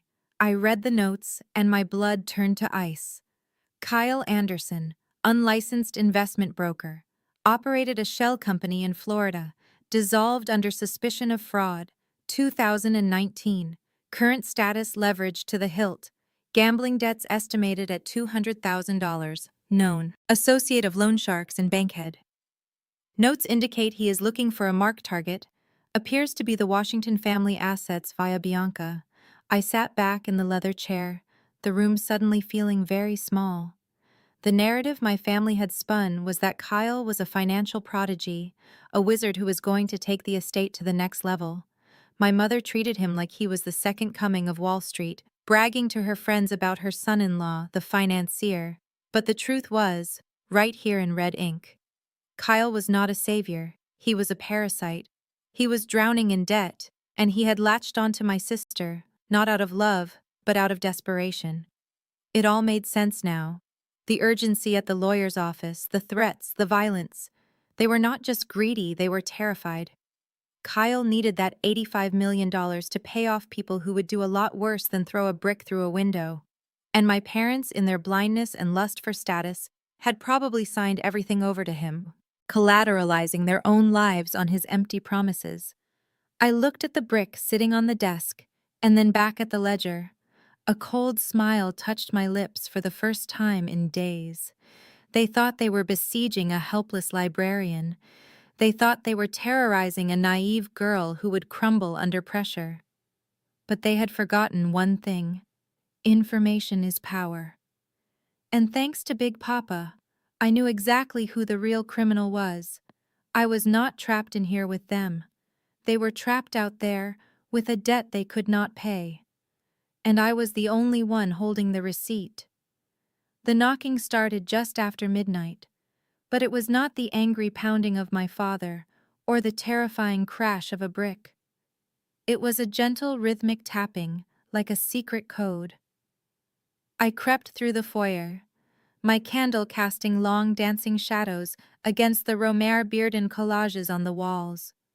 My heart was beating a frantic rhythm against my ribs as I pressed my eye to the peephole, expecting to see Kyle with a crowbar or Bianca with her camera. But it was neither. Standing on the porch illuminated by the moonlight was Aunt May. She was wearing her Sunday hat, even though it was a Tuesday night, and she was clutching a large foil-covered casserole dish against her chest, steam rising from the edges. Aunt May was Verna's older sister, but she was everything my mother was not. She was quiet, she was kind, and she made the best peach cobbler in Georgia. She was the only one who ever hugged me at family reunions without checking to see if my clothes were expensive enough. My stomach let out a treacherous growl loud enough to echo in the empty hall. I had not eaten a real meal since the funeral repast. Just stale crackers and tap water before the pipes were cut. Zola, baby. I know you are in there. May called out, her voice muffled by the thick oak. I brought you some supper, smothered chicken and greens, just like Nana used to make. Open up, child. It is cold out here, and I am not here to fight you. I just want to feed you. I looked at the heavy deadbolt. My brain screamed at me to keep it locked, to trust the ledger and the walls. Big Papa had warned me about everyone, but surely he did not mean Aunt May. She was the one who slipped me $20 when I went off to college. She was the one who sat with me when I scraped my knees as a child. My heart was starving for more than just food. It was starving for kindness. I unlocked the door. The smell of spices and comfort food hit me like a physical blow, washing away the scent of old dust and fear. Aunt May bustled inside, shaking the rain off her coat, looking around the dark foyer with wide, sad eyes. "Honey, Look at you, she cooed, placing the warm dish on the entry table and pulling me into a hug that felt like a memory. You look so thin. You look just like a ghost haunting this big old house. She ushered me into the kitchen, where we sat by the light of 3 candles. I ate like a starving animal tearing into the chicken while May hummed a hymn and rubbed my back. It felt so normal. It felt like I had a family again. She poured me some sweet tea from a thermos she brought, asking about my job, about the library, about how I was holding up. She listened without interrupting, nodding her head and making sympathetic noises. For the first time in days, I let my guard down. I let myself believe that maybe, just maybe, not everyone in my bloodline was a monster. I did not notice that she kept glancing at her purse sitting on the table. I did not notice that she was not eating anything herself. I just focused on the warmth in my belly and the soft cadence of her voice, telling me that everything was going to be all right, that family fights, but love remains. I was so hungry for that lie that I swallowed it whole along with the cornbread, never suspecting that the poison was not in the food, but in the kindness itself. Aunt May reached across the scarred wooden table and covered my hand with hers. Her palm was warm and rough, a stark contrast to my mother's soft, manicured grip. Zola. "Baby," she said, her voice dropping to a whisper that vibrated in the quiet kitchen. "I hate seeing you like this, living like a refugee in your own inheritance. It breaks my heart, and it would break Nana Rose's heart too. She wanted you to be blessed, child, not burdened." I looked down at our joined hands, feeling the tears prick at the corners of my eyes again. "I am just trying to protect what they built." "Auntie," I said, my voice trembling, "they want to sell everything. They want to erase us." May squeezed my hand tighter, leaning in close. "I know, baby. I know Verna and Darnell have lost their way. They got blinded by the flashing lights. But they are still your parents. They are terrified, Zola. Your mama called me crying this morning. She said she cannot sleep, thinking about you all alone in this big, dark house. She said she is ready to listen. She said she wants to start over." A lump formed in my throat, a part of me. The little girl who just wanted her mother to look at her with pride wanted desperately to believe it. "I want to believe you," I whispered. "But they hurt me. They threw my books in the mud. They cut the lights." "That was fear talking," May said soothingly, rubbing her thumb over my knuckles. "People do crazy things when they are scared. But if you show them mercy, Zola, if you extend the olive branch, you can heal this family. You can be the bigger person, just like Nana was. She forgave folks who did not deserve it, because she knew family was the only thing that matters in the end." She paused, letting the silence stretch, looking into my eyes with an intensity that felt like love. "Just meet them halfway. Baby, come to the house tomorrow. Not to fight, but to talk. Let Kyle look at the papers, just to make sure the taxes are right. You do not have to sign anything yet. Just let them feel involved. It will calm them down. It will bring peace back to this house. You do not want to be at war forever, do you? It is lonely at the top, Zola, especially when you are up there by yourself." I looked at the flickering candle, at the shadows dancing in the corners. The isolation of the last 48 hours crashed down on me. I was tired, I was cold, and I was so incredibly lonely. The idea of peace, of Sunday dinners, and no more fighting sounded like heaven. Maybe May was right. Maybe I was being too hard. Maybe I could share the burden. "Okay, Auntie," I said, a tear finally escaping and rolling down my cheek. "Tell them I will talk. Tell them I am ready to stop fighting." May smiled, a beatific expression that lit up the room. "Praise God," she said, leaning back and reaching for her purse. "Praise God indeed. Now let us call Verna right now and tell her the good news." Aunt May smiled that beatific smile and reached for her purse to make the call. She leaned forward to pat my cheek one last time, and as her oversized cardigan shifted, I saw it. a tiny rhythmic pulse of red light glowing through the thin fabric of her blouse, right over her heart. It was not a reflection of the candle. It was steady. It was mechanical. It was a recording indicator. The warmth in my belly turned to ice instantly. My hand shot out before I could even process the betrayal. I grabbed the neckline of her blouse and yanked it down, popping a button that skittered across the floor. Aunt May shrieked, trying to cover herself, but it was too late. There, taped to her skin with medical tape, was a small digital recorder. The red light blinked at me like a demonic eye, capturing every vulnerability I had just exposed, capturing my weakness for my mother to use in court. "You are wearing a wire," I whispered, my voice trembling with a rage so pure it felt like white heat. "You came into my home, you ate my food, and you are wearing a wire." May's face crumbled. The kind aunt mask dissolved, revealing a desperate, terrified woman underneath Zola. "Baby, please," she stammered, clutching her chest. "They made me do it." Verna said she would pay my back taxes. She said, if I could get you to admit you were unstable on tape, they would give me $5,000. I did not have a choice. They were going to take my house. I ripped the recorder off her skin, tearing the tape. She yelped in pain, but I did not care. I held the device up and hit the stop button, saving the file. "This is not evidence of my instability." "Auntie," I said. My voice dropped dead, calm. "This is evidence of conspiracy and coercion. And you just handed it to me." I stood up and grabbed her by the arm, hauling her out of the chair. She stumbled, her feet tangling in her long skirt, but I dragged her toward the front door with a strength I did not know I possessed. She was crying now, begging me not to tell Verna, apologizing over and over again, but her words were just noise. The silence of the house had been violated. The sanctity of the meal was a lie. I threw the front door open and shoved her out onto the porch into the cold night air. She turned back, reaching for me, but I slammed the door in her face, engaging the deadbolt with a finality that echoed through the foyer. I leaned my forehead against the wood. Listening to her sobbing on the other side, I looked down at the recorder in my hand.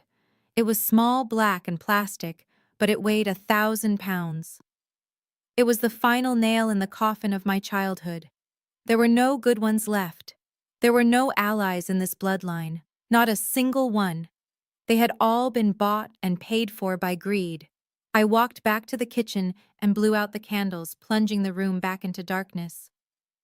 But this time, the dark did not scare me. It was better than the false light they offered. I was done being the granddaughter. I was done being the niece. I was done being Zola, the victim. From now on, I was Zola, the executioner. And the next time someone knocked on my door, they were not getting dinner. They were getting war. The pounding on the front door was not the polite tap of a visitor, but the heavy authoritarian hammer of the law, waking me from a restless sleep where I dreamt of drowning in the library. "Open up, police." I scrambled out of the chair in the war room, clutching the quilt to my chest, my heart hammering a frantic rhythm against my ribs. The morning mist was still clinging to the ground outside, turning the world gray and indistinct. I crept to the foyer window and peered through the crack in the velvet curtains. A police cruiser was parked crookedly on the gravel lawn, its lights flashing silently red and blue, cutting through the gloom. Standing on the porch was a man who looked like he was carved out of gristle and bad intentions.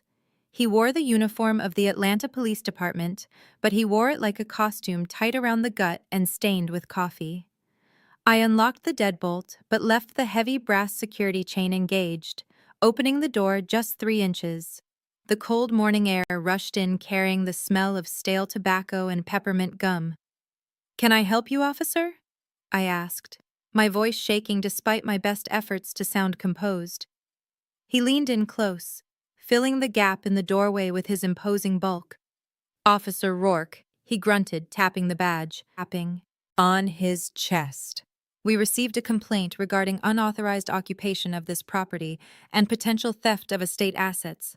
I need you to step outside, Miss Washington. I gripped the doorframe until my knuckles turned white.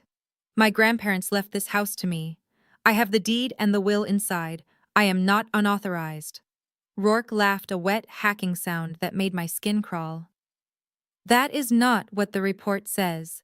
The executor of the estate, Mr. Kyle Anderson, filed a formal complaint this morning, alleging that you are squatting and refusing to surrender assets that are currently under probate investigation. We are talking about felony embezzlement, Zola, misappropriation of funds, abuse of a fiduciary relationship. You are looking at 10 to 15 years in state prison. He leaned closer, his eyes hard and flat, pressing his face against the opening. Look, I know how this goes. You are grieving. You are confused. You think you deserve a payout. But let me give you some friendly advice. Do not make us come back here with a SWAT team. You surrender the keys and the financial documents voluntarily. And maybe Mr. Anderson drops the charges. Maybe you walk away with a misdemeanor instead of a felony. I stared at him, realizing with a jolt of horror that this was not a police visit. This was a shakedown. Kyle had sent his attack dog. The way he said Mr. Anderson with a familiarity that bordered on reverence gave it away. This man was not here to serve and protect. He was here to intimidate and collect. Kyle must have promised him a cut of the money. I am not giving you anything, I said, finding a reservoir of courage I did not know I had. Get a warrant, Officer Rourke. If I am a criminal, then arrest me right now, but if you are just here to do Kyle's dirty work, you can tell him. I said to go to hell. Rourke's face turned a blotchy red. He slammed his hand against the doorframe, making me jump. Listen to me, you little smart mouth, he hissed, spraying spittle through the crack. You have 24 hours to vacate these premises and hand over the ledger, or I will return with a warrant that will tear this house apart, brick by brick, and when I put you in the back of my car, I will not be gentle. He turned and stomped back to his cruiser, kicking gravel onto the pristine lawn. I watched him drive away, the red and blue lights fading into the distance, leaving me trembling in the foyer. I locked the door and slid down to the floor, hugging my knees to my chest. I was trapped. The police were not coming to save me. The police were the ones at the door. I crawled back to the war room on my hands and knees, feeling safer close to the floor, away from the windows. The house, which had been my fortress, now felt like a trap. Officer Rourke's threat echoed in my mind. 24 hours. A SWAT team. 10 years in prison. I pulled the quilt over my head, trying to stifle the sound of my own ragged breathing. Panic was rising in my throat, hot and acrid. I was not a criminal. I was not a fighter. I was just Zola, the archivist who liked quiet rooms and old books. How did I end up here, barricaded in a mansion with the police at my door? I tried to think rationally, but my mind kept circling back to the image of Rourke's angry face, the way he said Mr. Anderson, like Kyle, was a god. The system was rigged. Kyle had bought the law, and I was just collateral damage. If they came back with a warrant, they would find the black book. They would find the brick. They would twist everything to make me look like the villain. I would be the crazy granddaughter who stole the estate and attacked her own family. I needed help. I needed someone who could navigate this nightmare, someone who knew the law better than Kyle's paid thugs. I reached for the rotary phone on the desk, my fingers trembling as I dialed Mr. Fowler's office number. The line clicked, and then a recorded voice told me the number was disconnected. I tried his cell phone. Straight to voicemail. I tried the office again. Nothing. It was as if he had vanished. Then I remembered Kyle's threat at the funeral repast. We will make sure no lawyer will represent you. I realized with a sinking feeling that they had gotten to Fowler. Maybe they threatened him. Maybe they bought him off. Or maybe they just spread enough lies about me that he washed his hands of the whole mess. I was truly alone. I curled up in the leather chair, hugging the black book to my chest. It was the only thing I had left, the only leverage. But what good was leverage? If you were in a jail cell. I looked at the clock on the wall. It was ticking away the seconds, the minutes, the hours. 23 hours left. I had to do something. I could not just sit here and wait for them to come back. I stood up, my legs shaking, and walked to the window. I peeked through the curtains, looking for any sign of surveillance. A black sedan was parked down the street, the engine idling. Someone was watching the house. They were waiting for me to make a mistake to try to run. But I was not going to run. I was going to fight. I went to the kitchen and started boiling water, filling pots and pans, anything I could find. If they were going to come through that door, they were going to have to fight for every inch of this house. I dragged heavy furniture in front of the back entrance, blocking the patio doors. I nailed boards over the basement windows, turning the mansion into a bunker. I was terrified. Yes, but I was also angry, and anger was a much better fuel than fear.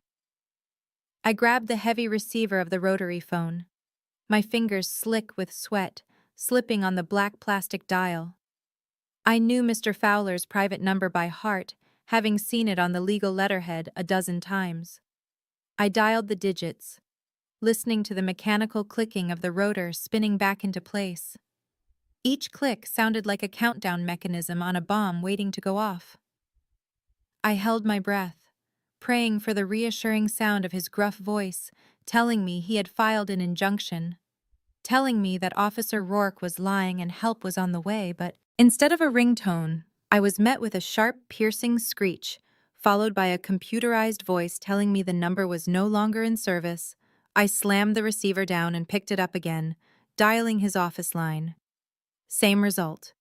I grabbed my cell phone, which had barely 5% battery life left, and tried to call him there. The call failed instantly, not even connecting to the network.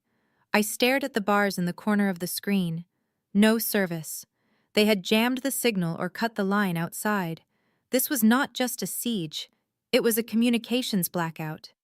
I paced the length of the war room, my shadows stretching long and thin against the map-covered walls. Kyle was not just a failed investment broker. He was meticulous. He had anticipated my moves. He knew I would run to Fowler, so he cut the bridge. He knew I would try to call for help, so he silenced the world. It was a level of sophistication I did not think he possessed, which meant he had help. Expensive help. Help paid for with the promise of my inheritance. I felt the walls of the mansion closing in on me. The high ceilings, which usually felt majestic, now felt like the lid of a coffin. I sank to the floor, pulling my knees to my chest, fighting the urge to scream. Screaming would do no good. Nobody would hear me. The nearest neighbor was half a mile away through a dense forest buffer, and the only people watching the house were the ones trying to break in. I was trapped in a golden cage with a ticking clock counting down the minutes until Rourke returned with his handcuffs and his fake warrant. My mind raced through the options. Run. No, Rourke would arrest me the moment I stepped off the property. Fight with what? Firewood and kitchen knives. Surrender. Giving them the satisfaction. Giving them Nana's legacy. Letting them win. Letting them erase me. No, that was not an option. The panic began to recede, replaced by a cold, hard knot of determination. If I could not call out, I had to look in. I had to find the answer inside these walls, inside this room. I looked up at the desk where the black book lay open. The answers were not on the phone. The answers were in the ink. I pulled the black book back onto my lap, my hands still shaking but my mind finally clearing. The panic attack had burned itself out, leaving behind a singular focus. Survival. If I could not reach the outside world, I would reach into the past. I turned the pages back to the police section, my finger tracing the lines of neat cursive, looking for a name, looking for leverage. There it was, halfway down page 42, Officer Brendan Rourke. I froze reading the entry. The date was from 10 years ago. Incident report, 1999, DUI hit and run on Piedmont Avenue. Driver, identified as Brendan Rourke, off duty. Rookie, victim was a mailbox. No injuries. Rourke begged for silence, fearing dismissal. Bribed patrol sergeant to lose the paperwork. Paid Rourke's repair bill in cash, $5,000. Notes, owes a favor. Leverage high. I stared at the words, my breath catching in my throat. Rourke was not just a dirty cop, he was a compromised cop. Big Papa had saved his career, kept him out of jail, and in return, Rourke had become a pawn on my grandfather's chessboard. Kyle did not know this. Kyle thought he had bought Rourke with promises of future wealth, but Big Papa had bought him with his past. I looked at the entry again, realizing the power I held in my hands. Rourke was terrified of losing his pension, of being exposed as a criminal in uniform. If I could get this information to him, if I could remind him of who really owned him, maybe, just maybe, he would back off. Or maybe he would get desperate. Maybe he would decide that getting rid of the witness was safer than paying the debt. It was a gamble, a dangerous gamble, but it was the only card I had left to play. I grabbed a piece of paper and a pen from the desk and started writing. I copied the details of the incident report word for word, adding a note at the bottom. I know about Piedmont Avenue, I know about the about $1,000, and I know about the patrol sergeant. Big Papa kept the receipts. Officer Rourke, do you really want to go down for Kyle Anderson? I folded the paper into a tight square and walked to the front door. The black sedan was still parked down the street, its engine idling. I took a deep breath and unlocked the deadbolt, stepping out onto the porch. The cold air hit me, but I did not shiver. I walked to the edge of the steps and held up the paper, waving it in the air. I knew he was watching. I knew he had binoculars focused on the door.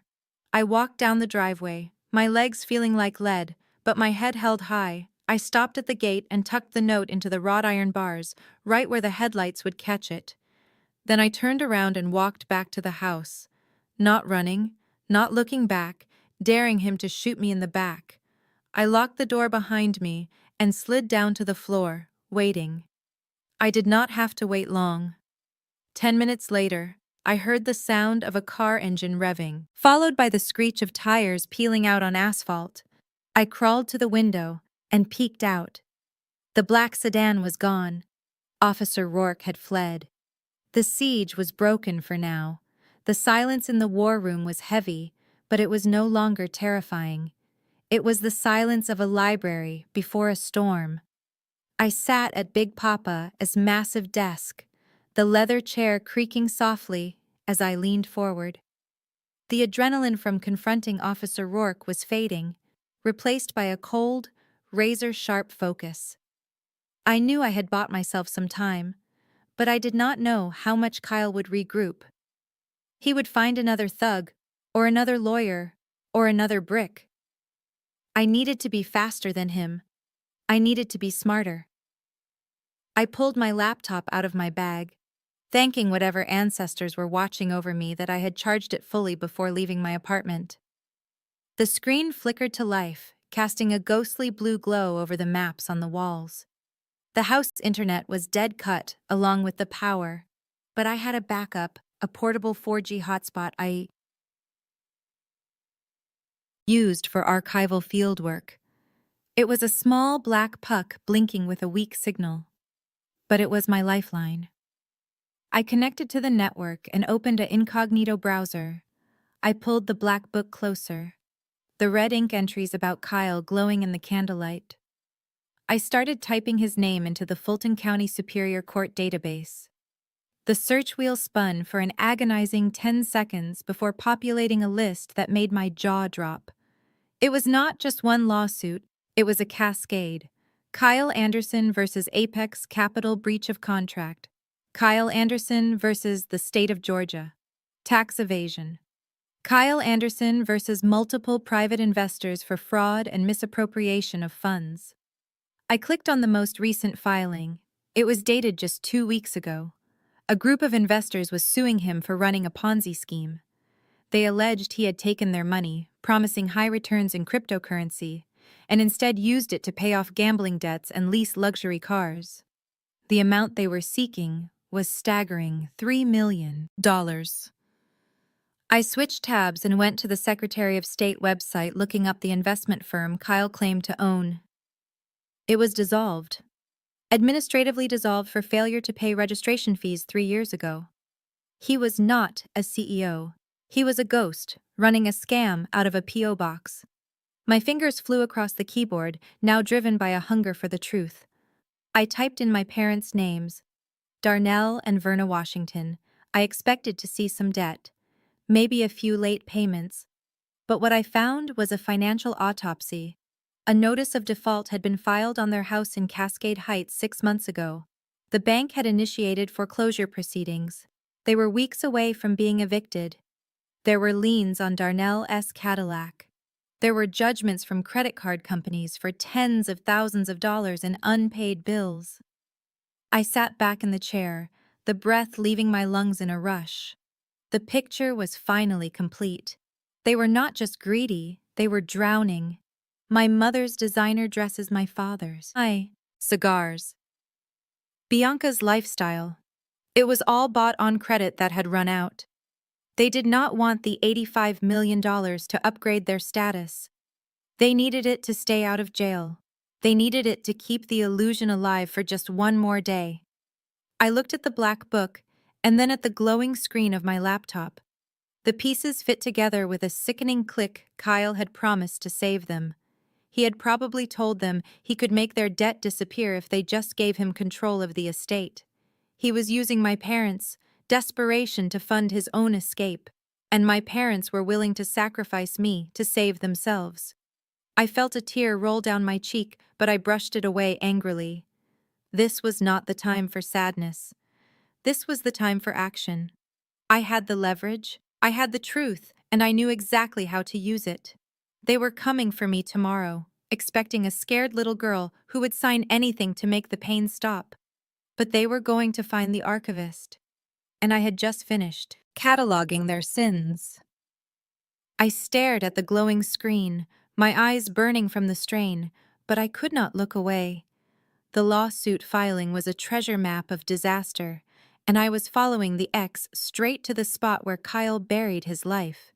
I highlighted the name of the primary plaintiff listed in the fraud case, a company called Ironclad Solutions LLC. It sounded corporate boring safe. But when I cross-referenced the registered agent's address with the entries in Big Papa's Black Book, the safety evaporated. I flipped the heavy pages of the ledger to the section labeled Unregulated Lending. My finger traced the line until I found it. Ironclad. Solutions controlled by Marcus King.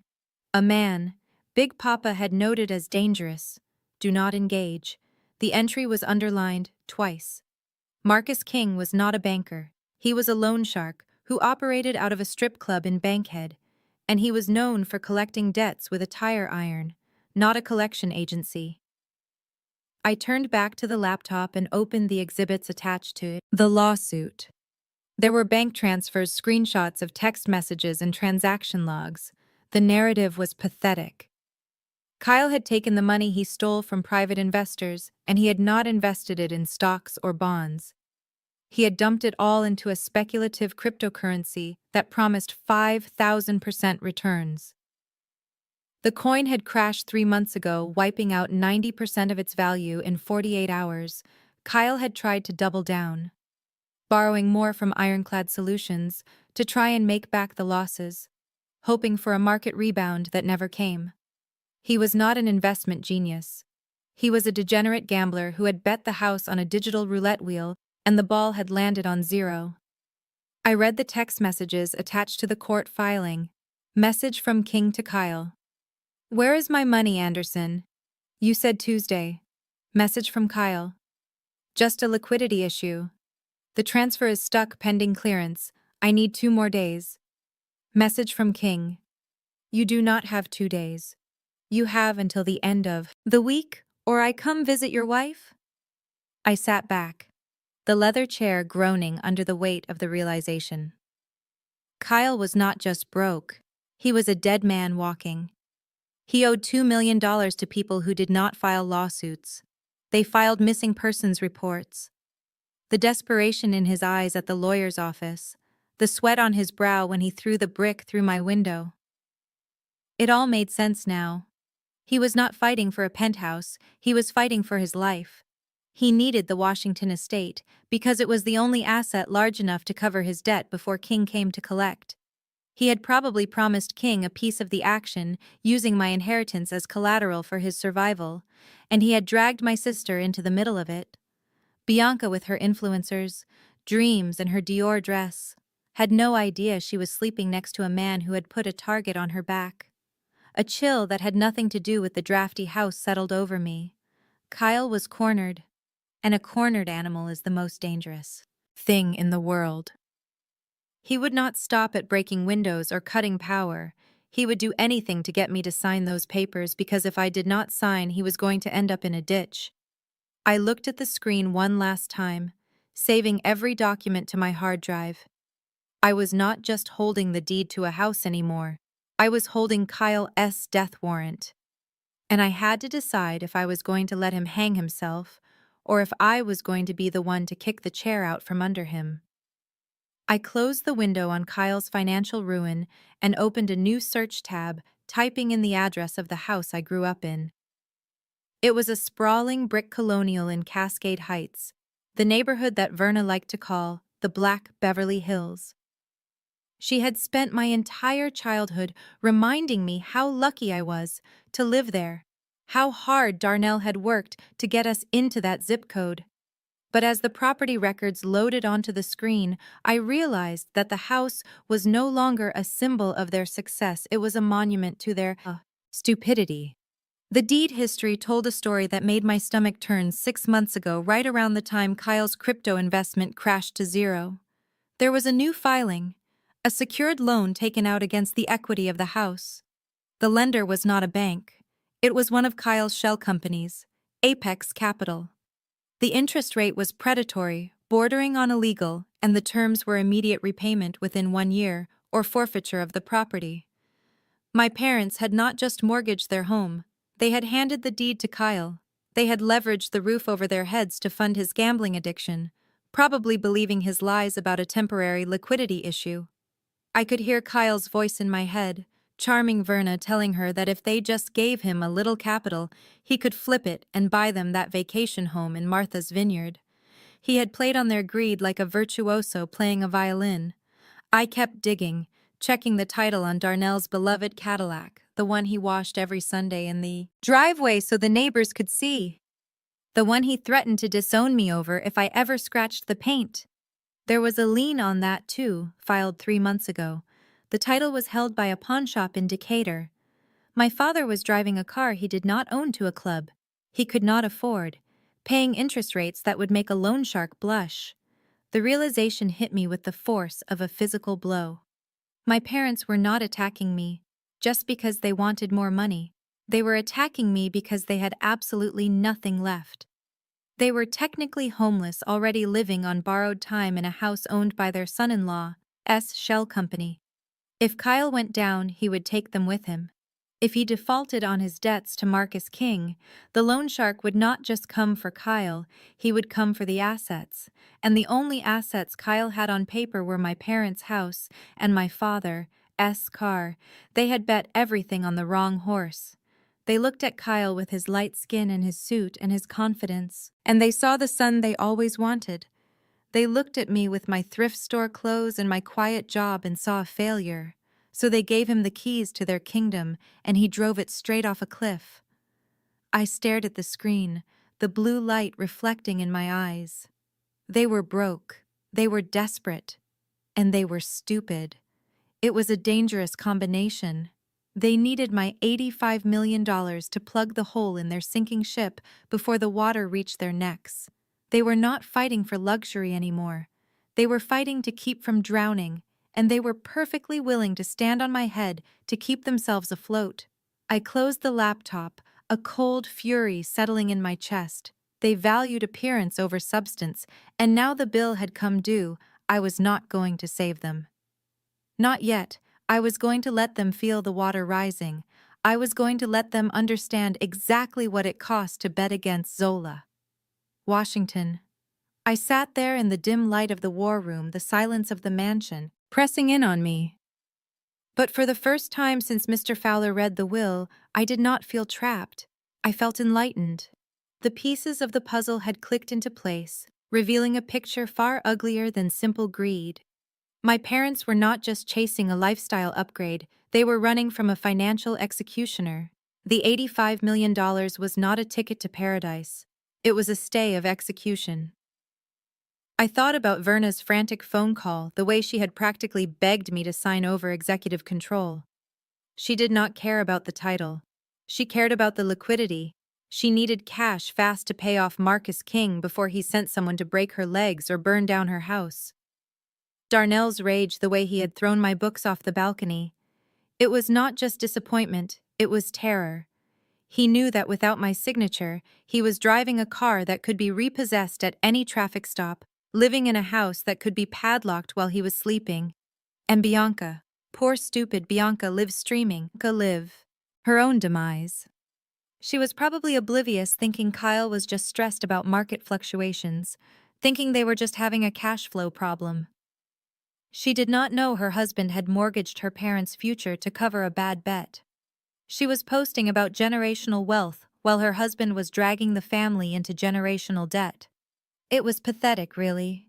They had spent their entire lives looking down on me for living within my means, for driving a sensible car and renting a modest apartment. They called me small-minded. They called me unambitious. But while they were building castles on quicksand, I was building a foundation on solid rock. And now the tide was coming in, and they were realizing too late that rock floats better than sand. I looked at the black book one last time, tracing the name, Marcus King. It was a dangerous name, a name that carried the weight of violence, but it was also a tool. Kyle was afraid of King. My parents were afraid of Kyle. And I was the only one who knew the whole story. I was the only one who could see the strings. A plan began to form in my mind, cold and precise. I did not need to fight them with shouting matches or physical violence. I did not need to throw bricks. I just needed to let the truth do the work. I needed to let their own lies consume them. They needed the money to survive. I had the money, but I also had the knowledge, and in this game, knowledge was worth more than $85 million. I closed the laptop and stood up, stretching my cramped muscles. The fear was gone, replaced by a steely resolve. They were coming tomorrow expecting a victim. They were going to find a judge, jury, and executioner, and I was going to make sure that when the gavel fell, it fell hard. The fear that had been living in my chest for days finally died. It did not whimper. It evaporated, burned away by the cold, hard truth of my family's insolvency. I looked around the war room, at the maps on the walls and the files in the cabinets. For years I thought I was the outsider, the black sheep, because I refused to play their game. But now I realized there was no game. There was just a hustle, and the hustle had run out of steam. They were not coming to conquer me, they were coming to beg. They just did not know how to kneel yet. They were so used to looking down on me that they did not realize I was the only thing standing between them and total ruin. I was not just their daughter or their sister-in-law. I was their bank. I was their lifeline, and I was their judge. I walked over to the window and looked out at the dark lawn, where Officer Rourke had parked, where Kyle had thrown the brick. They used intimidation because they had no leverage. But I had the ledger. I had the deed. I had the cash flow. I was holding a royal flush, and they were betting with monopoly money. I thought about Darnell screaming about his house, his car, his property. None of it was his. It belonged to the bank. It belonged to the pawn shop. It belonged to the shell companies Kyle used to launder his failure. My parents were squatting in a life they could not afford, and they hated me because I owned the ground they were standing on. I felt a strange sensation spread through my limbs. It was not adrenaline. It was authority. It was the feeling Big Papa must have had when he walked into a bank that refused him a loan and bought the building. I was done hiding. I was done barricading the doors. If they wanted this house so badly, I would let them in. I would let them walk right into the trap they built for themselves. I looked at my reflection in the darkened window. I did not see the scared girl in the thrift store dress anymore. I saw the matriarch. I saw the woman Nana Rose knew I could become. I was not Zola, the archivist hiding in the basement. I was Zola Washington, the sole heir and the creditor of this entire family. I picked up the phone. It was time to make a call. It was time to set the stage for their final performance. I was not the victim waiting for the executioner for this anymore. I was the landlord coming to collect the rent. And the eviction notice was already written in my mind. They wanted a signature. I would give them one. But it would not be on a transfer deed. It would be on a death certificate for their lifestyle. I sat down at the desk, pulled a fresh sheet of paper from the drawer, and began to write the script for their destruction. I turned my chair toward the oil painting of Marcus Garvey hanging behind the desk. It was not just art. It was the guardian of the final secret. Big Papa had shown me the mechanism when I was 10 years old, swearing me to secrecy with a pinky. Promise that felt more binding than any legal contract. I reached behind the frame and pressed the hidden latch, hearing the satisfying click as the painting swung forward, revealing a steel wall safe. The combination was not a random string of numbers. It was my birthday. Nana Rose always said I was the only investment that never lost value. I spun the dial, feeling the tumblers catch left, right, left. The heavy door creaked open, revealing a space that was surprisingly empty. There were no stacks of cash, no diamonds, no gold bars. Just a single red envelope resting on the metal shelf. I pulled it out, my heart rate picking up speed. On the front, in Big Papa's shaky handwriting, were the words, "In case of emergency, break glass." It was his sense of humor, even from the grave. I opened the envelope and slid out a single thick card. It was cream-colored, expensive stock with gold-embossed lettering. Judge Horace Sterling, Supreme Court Justice. Below the official title was a handwritten number, a private line that did not go through a secretary or a clerk. And below that, a note simply reading, "For Zola. Anytime, anywhere." I stared at the card, feeling a shiver run down my spine. Kyle had spent the last 48 hours terrorizing me with the threat of the law, claiming he had judges and police officers in his pocket.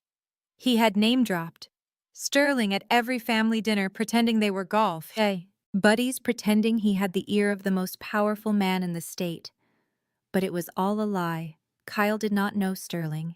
He knew of him, he knew the power the name carried, but he did not have the access. Big Papa did. The entry in the black book said, "Saved his life." 1971.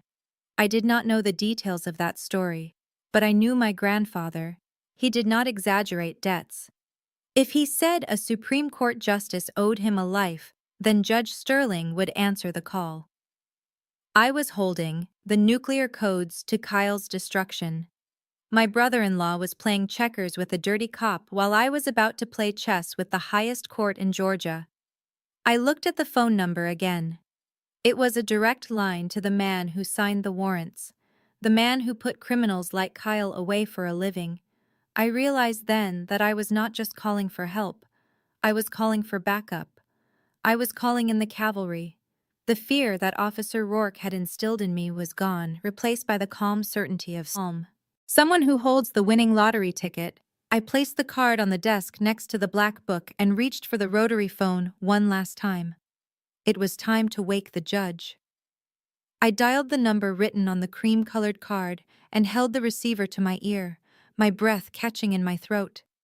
The line rang once, twice, 3 times, before a deep, authoritative voice answered. It was a voice that sounded like mahogany and gavel strikes. "This is Sterling." I gripped the phone tighter. "Judge Sterling, my name is Zola Washington. I am Elijah Washington's granddaughter." There was a pause on the other end, a silence that stretched for a heartbeat too long, and for a terrifying second, I thought he was going to hang up. I thought he was going to tell me I had the wrong number, or that he did not know who I was. But then the voice softened, losing its judicial edge. "Zola." He said the name rolling off his tongue with a familiarity that surprised me. "Elijah spoke of you often, the keeper of the flame I heard about. His passing. My deepest condolences to you, child." "Thank you, Judge," I said, my voice trembling slightly.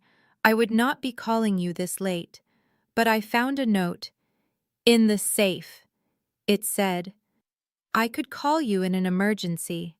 I could hear the creak of a leather chair on the other end, as if he was leaning forward.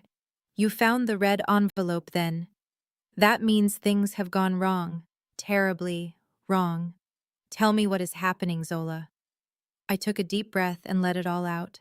I told him about the will, about my family. Reaction about Kyle Anderson threatening me with a fake police warrant, about Officer Rourke and the brick through the window. I told him about Kyle bragging that he had you in his pocket, that he played golf with you, and that you would sign off on whatever he wanted. The silence that followed was different this time. It was cold. It was dangerous. When Judge Sterling finally spoke, his voice was low and vibrating with a quiet fury. "Kyle Anderson," he repeated, testing the name like it was a piece of rotten fruit. "I do not know. A Kyle Anderson. I certainly do not play golf with him. And I do not appreciate my name being used to terrorize a young woman, especially Elijah's granddaughter. That man is lying. Zola and Officer Rourke. I know him. He is a disgrace to the badge. I thought we flushed him out years ago. He is coming back tomorrow morning," I said. "Kyle gave me 24 hours to sign over the estate, or he said Rourke would arrest me for embezzlement." "Let them come," Sterling said, and the authority in his voice made my knees weak. "Let them come, thinking they have won. You set the stage, Zola. Invite them in. Make them feel comfortable. Let them put their threats on paper, and when they think they have you cornered, I will walk through that door." "You will come?" I asked, hope blooming in my chest like a flower in winter.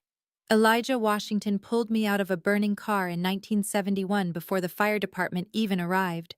Sterling said, his voice thick with memory. "He dragged me to safety while the gas tank exploded. He never asked for a dime. He never asked for a thank you. He just told me to make something of myself. I owe him my life, Zola, and I pay my debts. I will be there at 10 a.m. sharp, and I am bringing the sheriff. We are going to remind Mr. Anderson that in Georgia the law is not for sale." I hung up the phone, feeling a tear slide down my cheek. It was not a tear of sadness. It was a tear of relief. The cavalry was coming, and they were bringing handcuffs. I stared at the rotary phone for a long moment, my hand still resting on the receiver. The connection with Judge Sterling had been severed, but the current of power he transmitted still hummed in my veins. I was no longer the prey. I was the hunter laying the bait. I picked up my cell phone, the screen cracked and battery dying, just like my patience. I needed to send one last message. One lie to end all lies. I opened the text thread with Verna. My fingers hovered over the keyboard, trembling slightly, not from fear but from anticipation. I had to make this sound authentic. I had to channel the Zola of 3 days ago, the scared archivist who just wanted her mother to love her.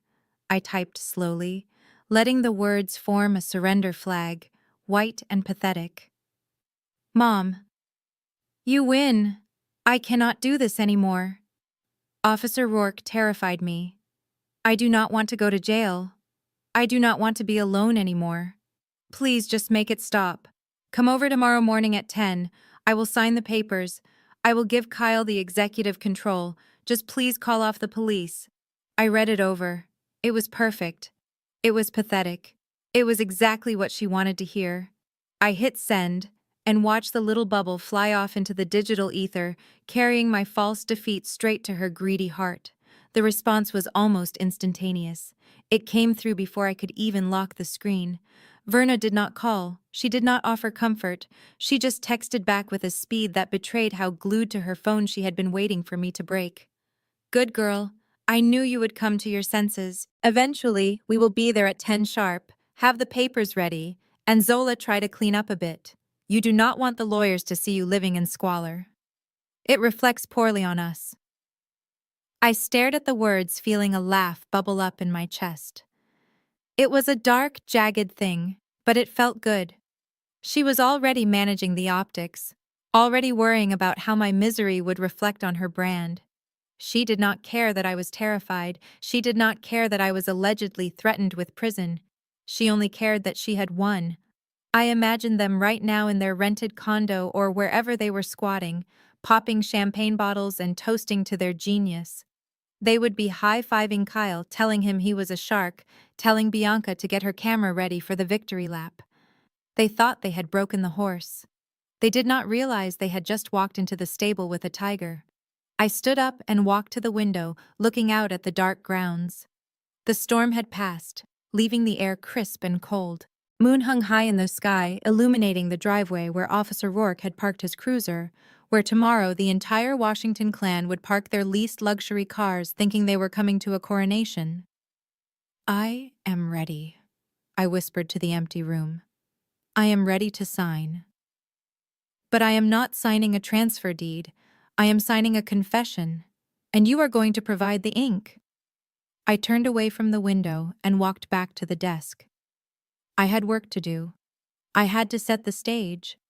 I had to make the war room look like a surrender table. I moved the black book into the safe, locking it away behind Marcus Garvey. I stacked the legal pads and the pens in the center of the desk, leaving a single empty chair on the other side. The chair for Kyle. The chair for the accused. Tomorrow at 10 a.m. The play would begin, and I was going to give the performance of a lifetime. I watched the celebration unfold through the glowing screen of my phone curled up in the library chair, like a spider watching flies dance in a web. Bianca could not help herself. She had to document the victory. She had to show the world that the Washingtons were back on top. The live stream notification popped up at midnight, titled, "We Won, Legacy Secured." I clicked on it, and the volume filled the quiet room with the thumping bass of hip-hop music and the popping of corks. They were in a hotel suite, probably the presidential suite at the Four Seasons, booked on a credit card that was maxed out 5 minutes ago. Verna was dancing, holding a glass of Dom Perignon, her face flushed with triumph. She looked at the camera and blew a kiss. "Mama always gets what she wants," she slurred into the microphone. "This is for everyone who doubted us. We are taking back what is ours." Darnell was in the background smoking a cigar inside the hotel room, ashing on the carpet. He was laughing that loud, booming laugh that used to scare me as a child. Now it just sounded hollow. "Tomorrow we sign the papers," he shouted, raising a toast. To Kyle, the man with the plan to, the golden boy who brought the money home. The camera panned to Kyle. He looked sweaty but relieved, the terror of the last few days replaced by a cocky grin. He wrapped his arm around Bianca and kissed her cheek, creating the perfect picture of a power couple.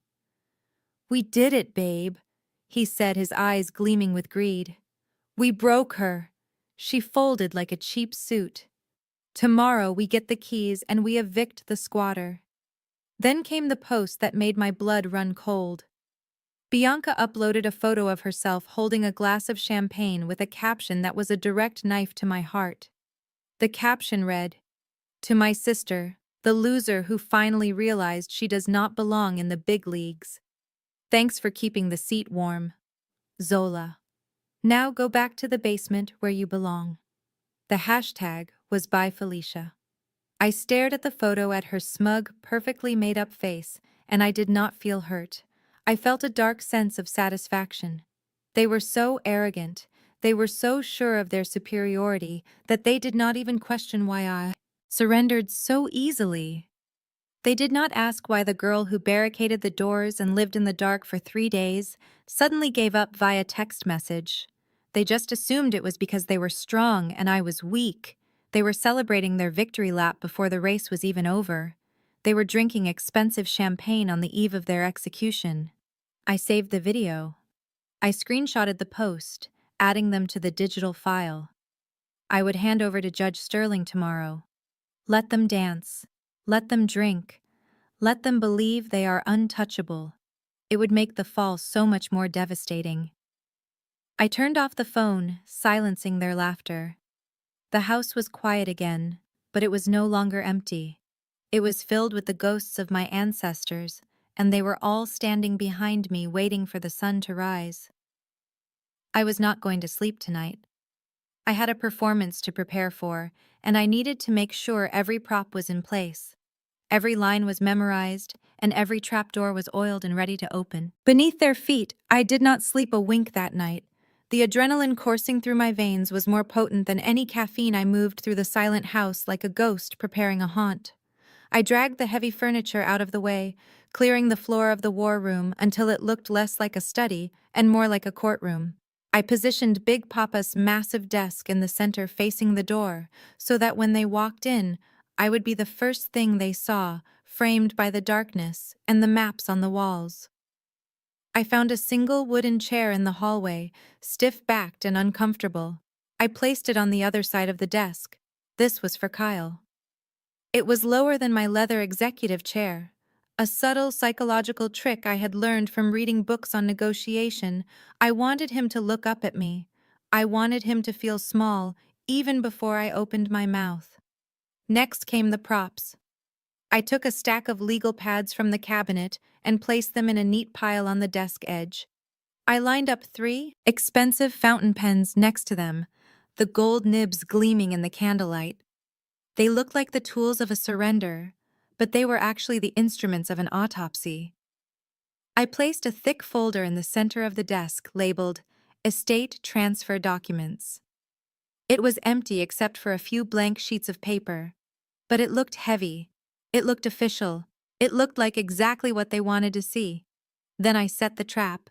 I had found a set of nanny cams in the security closet, probably purchased by Big Papa years ago to watch the cleaning staff, or maybe to watch my parents. I tested the batteries and synced them to my laptop. I hid one on the bookshelf wedged between a biography of Malcolm X and a history of the Civil War. The lens was invisible, lost in the shadows of the bindings. I placed a second one behind the bust of Marcus Garvey, aiming it directly at the wooden chair.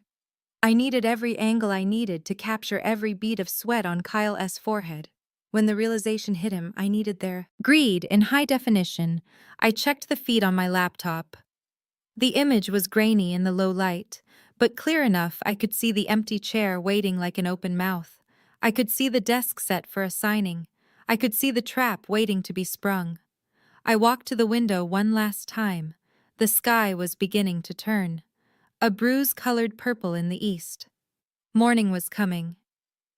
The storm had scrubbed the air clean, leaving the world sharp and cold.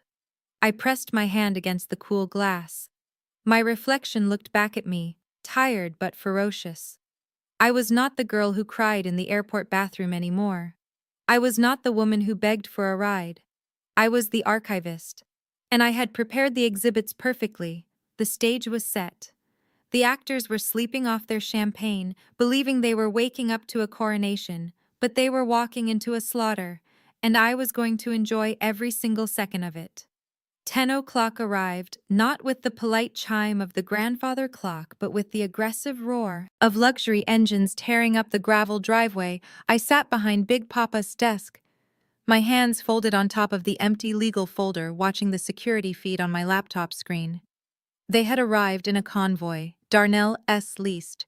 Cadillac led the pack, followed by Kyle S., flashy Range Rover, and Bianca S. white Mercedes. They parked on the lawn, ignoring the driveway completely, their tires tearing up the pristine grass that Big Papa had tended for 40 years. It was the first act of desecration, and it set the tone for the invasion that was about to follow. The front door flew open, crashing against the wall. They did not knock. They did not ring the bell. They breached the entry like an occupying army, coming to claim the spoils of war. Verna led the charge. She was wearing a white power suit that looked ridiculous in the morning light, and her heels were sharp stilettos that clicked ominously on the hardwood floors. She walked straight onto the antique Persian silk rug in the foyer, a rug Nana Rose had forbidden anyone to step on with shoes for 3 decades. Verna dug her heels in, twisting her foot as if she were squashing a bug. "This dusty old rag has to go," she announced, her voice echoing up the stairs. "It smells like old people. We need something modern, something abstract to match the new drapes I ordered this morning." Behind her, Darnell strolled in looking like a caricature of a tycoon. He had a fresh cigar clamped between his teeth, the tip glowing red in the dim light of the hallway. He took a long drag and blew a cloud of thick, acrid smoke into the air, ash drifting down onto the polished floorboards like gray snow. "Damn, it is cold in here," he grumbled, ashing his cigar directly onto a side table inlaid with mother of pearl. "Kyle, you better get that heating fixed before we move in. I cannot have my guests shivering at the housewarming party. Smells like poverty in here. Zola must have been living like a rat." Bianca followed them, holding her phone up, capturing the moment for her followers. "Look at this potential, you guys," she said, spinning around, ignoring the mud on her shoes. "Hey everyone, we are finally inside. The renovation starts today. Out with the old, in with the new." She reached out and touched a sculpture by Augusta Savage, leaving a smudge of grease from her lotion on the bronze. "I think we should paint the walls white, make it pop, you know?" Kyle brought up the rear carrying a thick leather briefcase. He looked tired, his eyes rimmed with red, but he had the manic energy of a man who thinks he has just outrun an avalanche. He kicked the door shut behind him, locking it with a decisive click. "All right, let us get this over with," he said, his voice tight. "Where is she? Where is the little librarian?" I watched them from the top of the stairs. A shadow in the darkness. They were not just disrespectful, they were destructive. They treated the house not as a legacy, but as a teardown, a shell to be gutted and filled with their own shallow desires. They did not see the history, they only saw the square footage. My anger, which I thought had peaked days ago, found a new level. It was a cold, quiet fury. I stood up, smoothing my thrift store dress, and walked to the landing, looking down at them like a queen, looking at peasants rioting in her court. "I am right here," I said, my voice projecting clearly through the foyer, wiping the smiles off their faces instantly. "Come into the study. The papers are ready." The air in the war room grew heavy and suffocating the moment they crowded inside. The smell of Darnell's cheap cigar smoke and Verna's overpowering perfume masked the scent of old paper and history that usually defined this space. Officer Rourke stepped in last, closing the heavy mahogany door with a definitive thud. He did not take a seat. Instead, he leaned his massive bulk against the doorframe, his hand resting casually near his utility belt. A silent wall of intimidation meant to remind me that there was no way out. Kyle marched straight to the desk, bypassing the wooden chair I had set out for him. He did not sit. He wanted the height advantage. He wanted to loom over me. He slammed a thick stack of documents onto the desk with enough force to make the fountain pens rattle. The sound echoed like a gunshot in the small room. He looked down at me, his lip curling in a sneer that was equal parts arrogance and exhaustion. "There it is," he said, his voice dripping with condescension. "The lifeline you begged for. Do not bother trying to read it, Zola." The legal terminology is far above your reading level. It uses big words like fiduciary and revocable trust. Words they do not teach you in library school while you are dusting shelves. Just sign where the sticky notes are, and we can all pretend this embarrassing little rebellion never happened. Verna was already wandering around the room, touching the maps on the walls with greedy fingers. "Look at this, Darnell," she said, tapping a map of downtown Atlanta. "This whole block belonged to Papa. We could sell this to developers for millions. Imagine the condo complex. We could build the Verna Towers." "It has a ring to it, does not it?" Darnell chuckled, moving toward the vintage liquor cabinet in the corner. "I am going to toast to that." He grabbed a crystal decanter filled with Big Papa's finest cognac and poured himself a glass without asking, ruining the seal of a bottle that had been preserved for 40 years. I watched them defile the room, watched them treat my inheritance like a yard sale, but I kept my face impassive. I looked back at Kyle, who was tapping his watch impatiently. "Come on, Zola. I do not have all day to hold your hand," he snapped, pushing a cheap ballpoint pen toward me, ignoring the gold ones I had laid out. "I have a tea time with Judge Sterling at noon. We are discussing the expansion of the estate over 18 holes. Real businessmen's business. You know how it is. He and I go way back, and he hates to be kept waiting." He leaned in closer, placing his hands on the desk, invading my personal space, his eyes cold and dead. "You are lucky. I am even letting you sign this. You are lucky. I am not letting Rourke drag you out of here in cuffs for fraud. Now be a good little girl. Put your name on the line and go back to your sad little life. Let the adults handle the money." I looked at the pen lying on the document. I looked at Officer Rourke smirking by the door. I looked at my parents, drinking my grandfather's wine. And then I looked at Kyle, the man who thought he was a shark, swimming in a goldfish pond. He had just played his final card. He had just invoked the name of the one man who could destroy him. And he had done it while standing right on top of the trap door. I reached out and picked up the pen, my hand steady, my heart cold as ice. The air in the war room was thick enough to choke on, but Bianca did not seem to notice. She was too busy preening for her digital audience, holding her phone aloft like a torch of victory. "Hey guys, welcome back to the moment we have all been waiting for," she chirped, her voice pitched an octave higher than normal, the ring light reflecting in her eyes like tiny predatory moons. "We are here in the family estate, reclaiming what rightfully belongs to the Washington legacy. Look at her." She panned the camera down to me, sitting at the massive desk, the pen hovering over the documents. "The squatter is finally doing the right thing. Say hi, Zola. Tell the world you are sorry for trying to steal from your own flesh and blood." I looked up at the black lens, knowing that thousands of strangers were watching, judging and mocking me based on the lies she had fed them.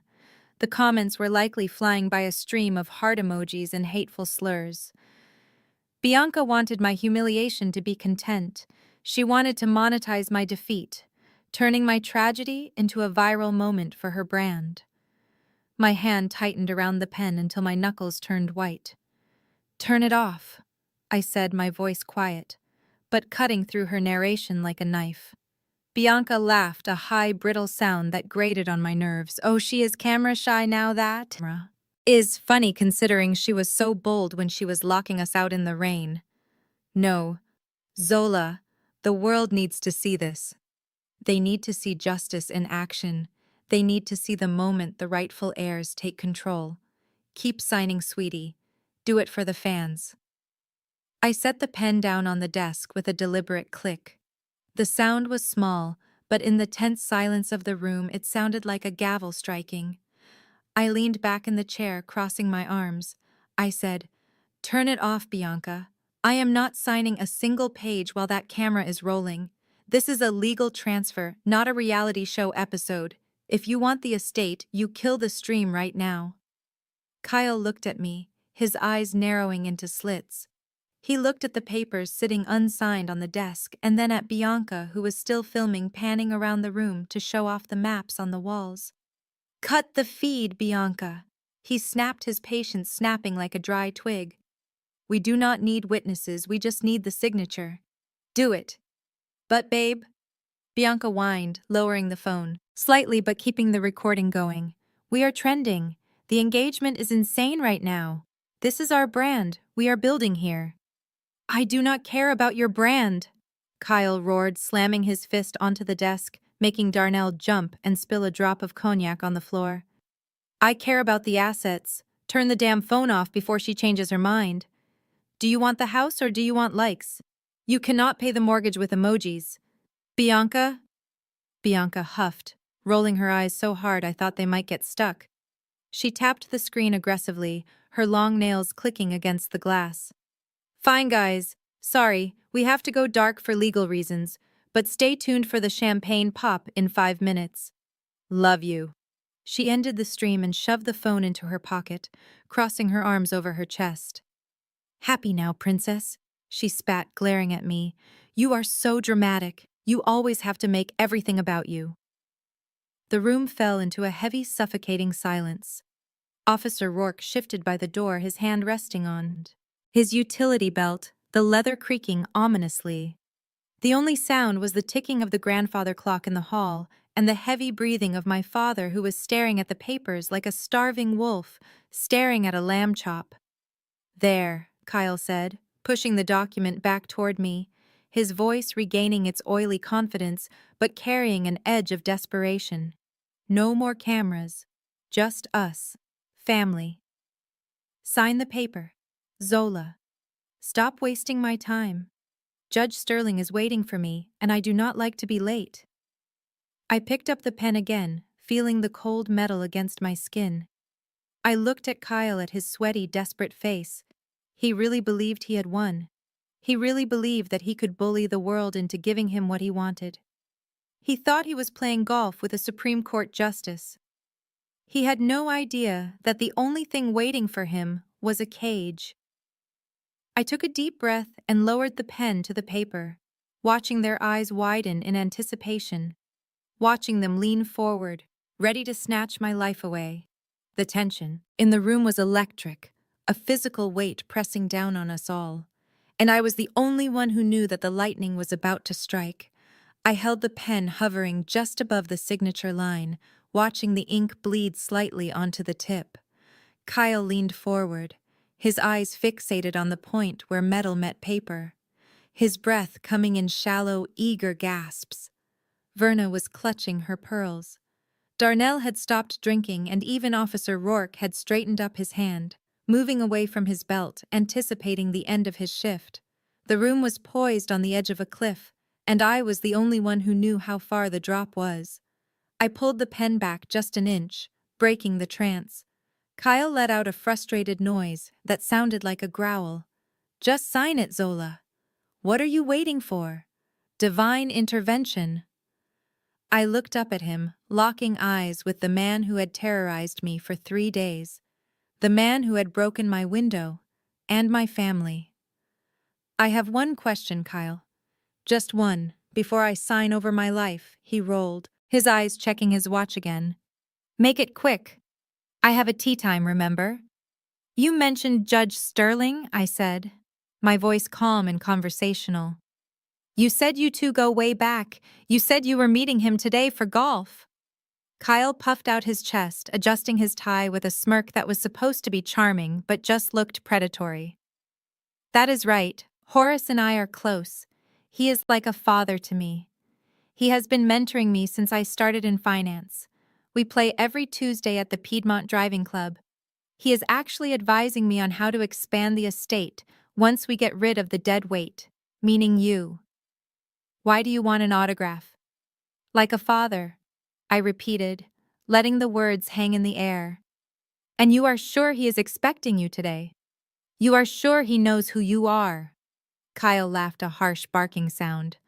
Of course he knows who I am. I am the man who is going to make him a lot of money. He trusts me, Zola. He trusts my vision. Now stop stalling and sign the paper before I call him and have him expedite your arrest warrant. I looked at my parents. Verna was nodding along, her eyes shining with pride at her son-in-law's connections. Darnell looked impressed, believing the lie, because he wanted to believe he was adjacent to power. They were all so confident, so secure in their delusion. "That is funny," I said, setting the pen down on the desk with a deliberate click. Because I was under the impression that Judge Sterling hated liars, and I was also under the impression that he hated people who used his name to threaten innocent women. "Kyle?" Smirk faltered slightly, replaced by a flicker of confusion. "What are you talking about? You do not know anything about Sterling. You are a librarian. You know the Dewey Decimal System. Not the judicial system." I leaned back in Big Papa's leather chair, crossing my arms over my chest. "I know enough. I know that if you really knew Judge Sterling, you would know he does not play golf on Tuesdays. He holds court on Tuesdays. And I know that if he was really like a father to you, he would probably be very disappointed to find out you are using his name to commit felony fraud." Kyle's face turned a dangerous shade of red. "Who told you that? Did you Google him? Is that your bigacha? You think reading a Wikipedia page makes you an expert? Sign the paper, Zola. Or so help me. God, I will have Rourke drag you out of here by your hair." I did not flinch. I did not look away. I just smiled. A small, cold smile that made Kyle take a step back. "I do not think you will." "Kyle," I said, my voice dropping to a whisper, "because I do not think Judge Sterling likes to be kept waiting. And he is right on time." I clapped my hands together twice, the sound sharp and commanding, echoing in the stunned silence of the war room. It was not applause. It was a signal. Before the echo had even faded, the heavy double doors of the library swung open with a force that made the hinges groan. Kyle spun around, his mouth falling open, as 6 men marched into the room, bringing with them the weight of true authority. Leading the pack was Judge Horace Sterling. He was not wearing his judicial robes, but he did not need them. He wore a bespoke charcoal suit that cost more than Darnell's car, and his presence filled the room like a thunderhead. Behind him was Sheriff Miller, a man with a reputation for being incorruptible, and 4 state troopers in full tactical gear, their hands resting on their holsters. The air in the room shifted instantly from a family squabble to a felony takedown. Judge Sterling stopped in the center of the room, his eyes sweeping over the scene with a cold judicial appraisal. He looked at the scattered papers on the desk, the open bottle of cognac, and finally at Kyle, who was now backed against the bookshelf, looking like a trapped rat. "So this is the man I play golf with," Sterling said, his voice deep and resonant, vibrating with contempt. I must have a terrible memory, because I do not recall ever meeting a Kyle Anderson. And I certainly do not recall authorizing anyone to use my name to extort an inheritance. Kyle tried to speak, but only a squeak came out. He looked at Officer Rourke for help, but Rourke was already backing away, his face the color of old ash. Rourke knew exactly who Sheriff Miller was, and he knew that his badge was about to become evidence.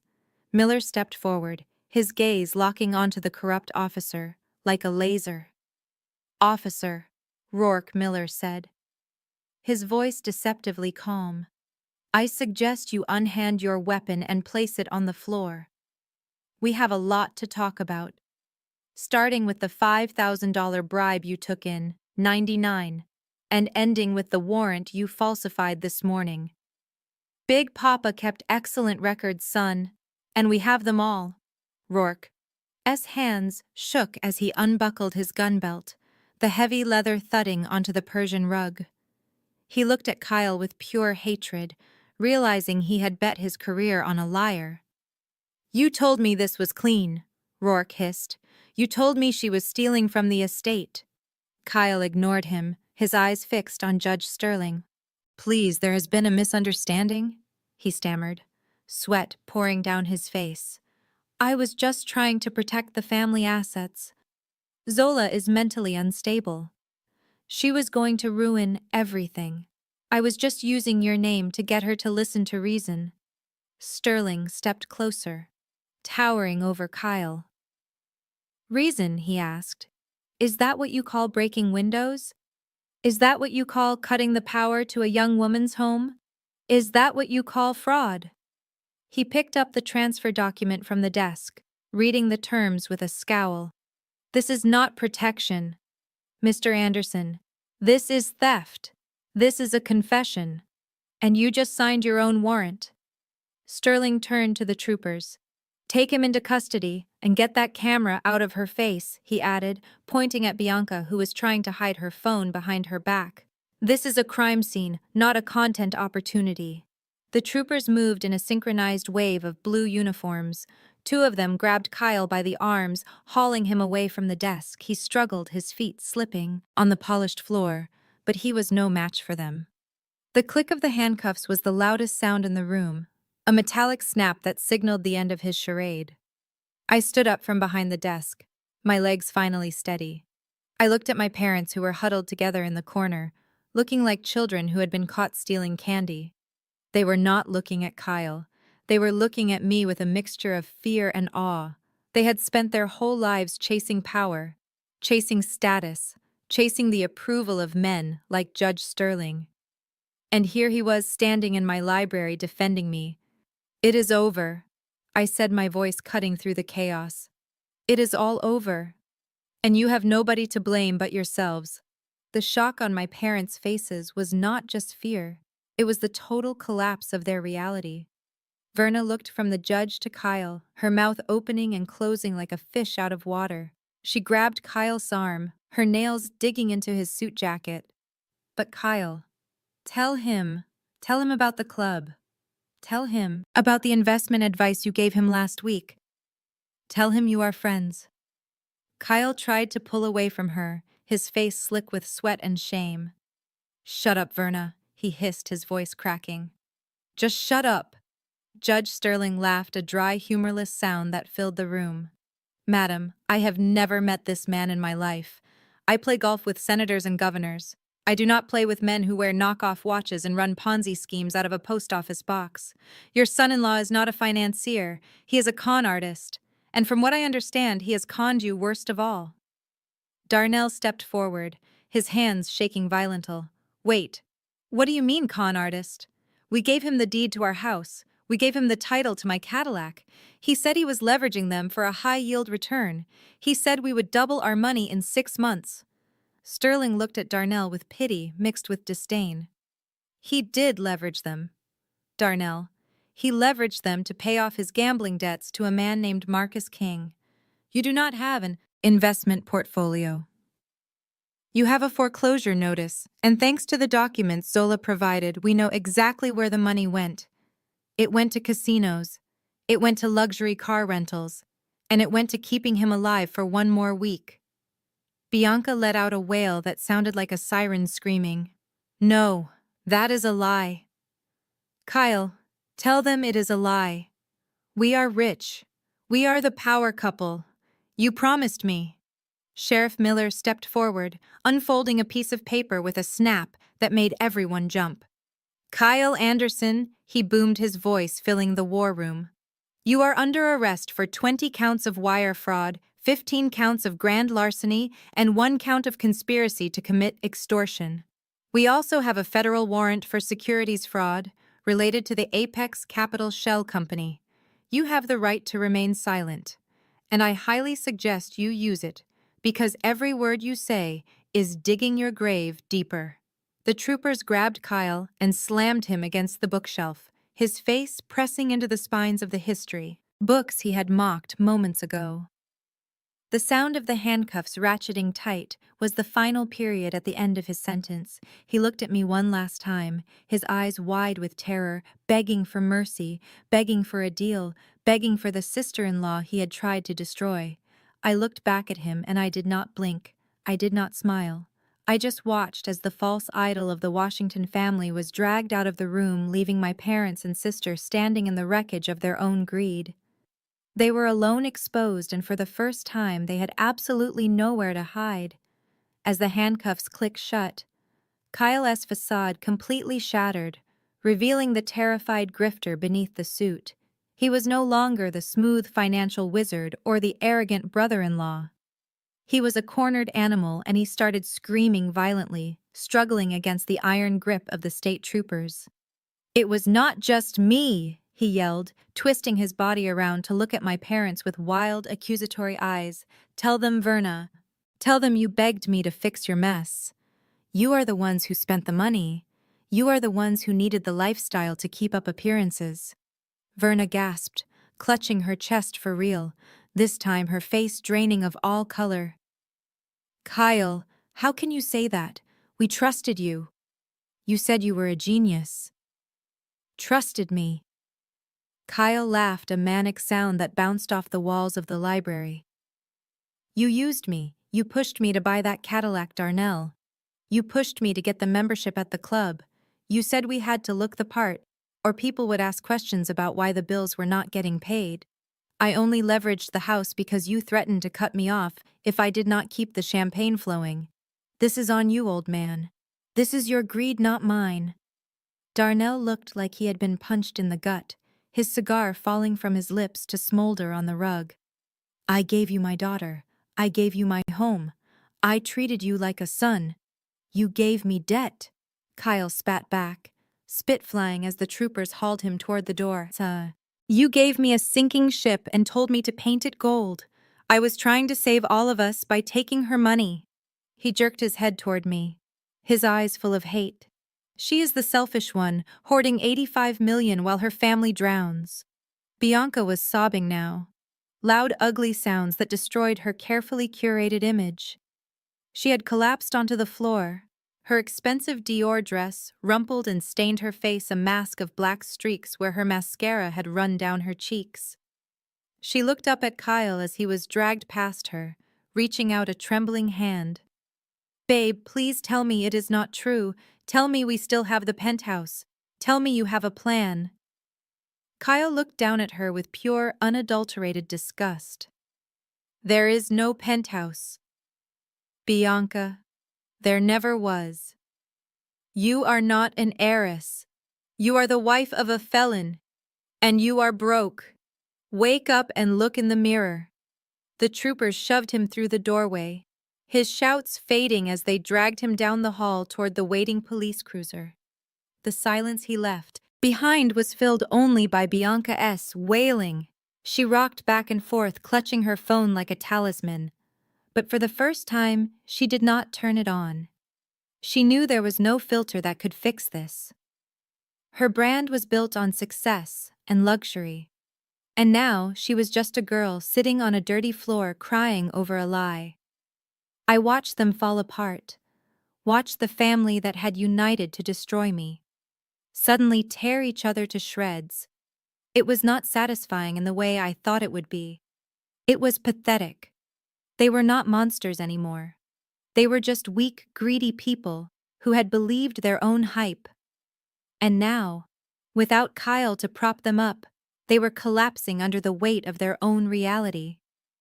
The heavy oak door clicked shut behind Sheriff Miller, leaving a silence in the war room that was louder than the screaming had been moments before. My parents stood in the center of the Persian rug, looking like statues of ruin.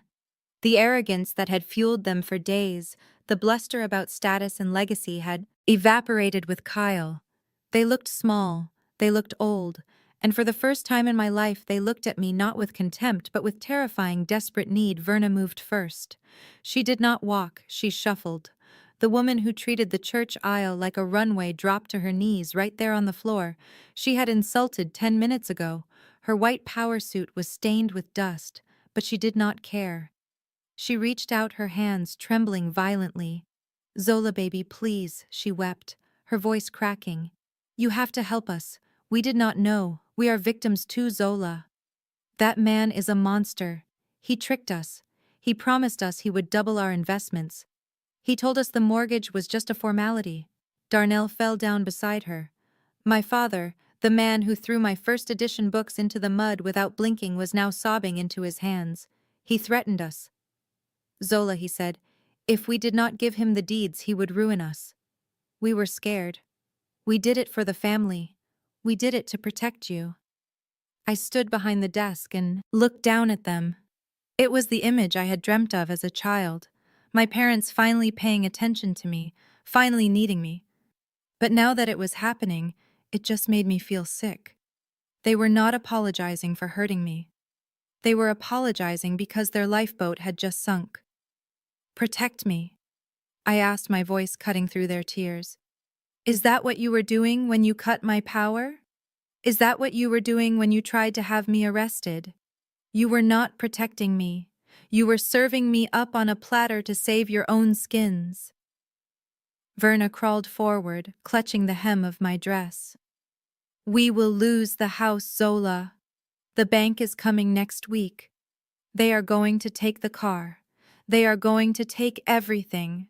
We will be on the street. You cannot let your own parents be homeless. You have $85 million now.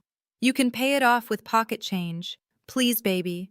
Just write a check. Just one check, and we will never ask you for anything again. We will be good parents. We will make it up to you. I looked at Darnell's weeping face and Verna's ruined makeup. They truly believed that money could fix this. They thought that because they had given birth to me, I owed them salvation. But they forgot about the ledger locked in the safe. They forgot that I knew exactly what they had done with the money they did have. They did not lose their house because of Kyle. They lost it because they bought things they could not afford to impress people who did not care. And now they wanted me to foot the bill. I stepped back, pulling my dress from Verna's grip. You are right, Mom, I said coldly. You are victims, but you are not victims of Kyle. You are victims of your own greed, and I am not your bank, I am your landlord. I walked back to the wall safe and reached inside, past the empty space where the black book usually sat.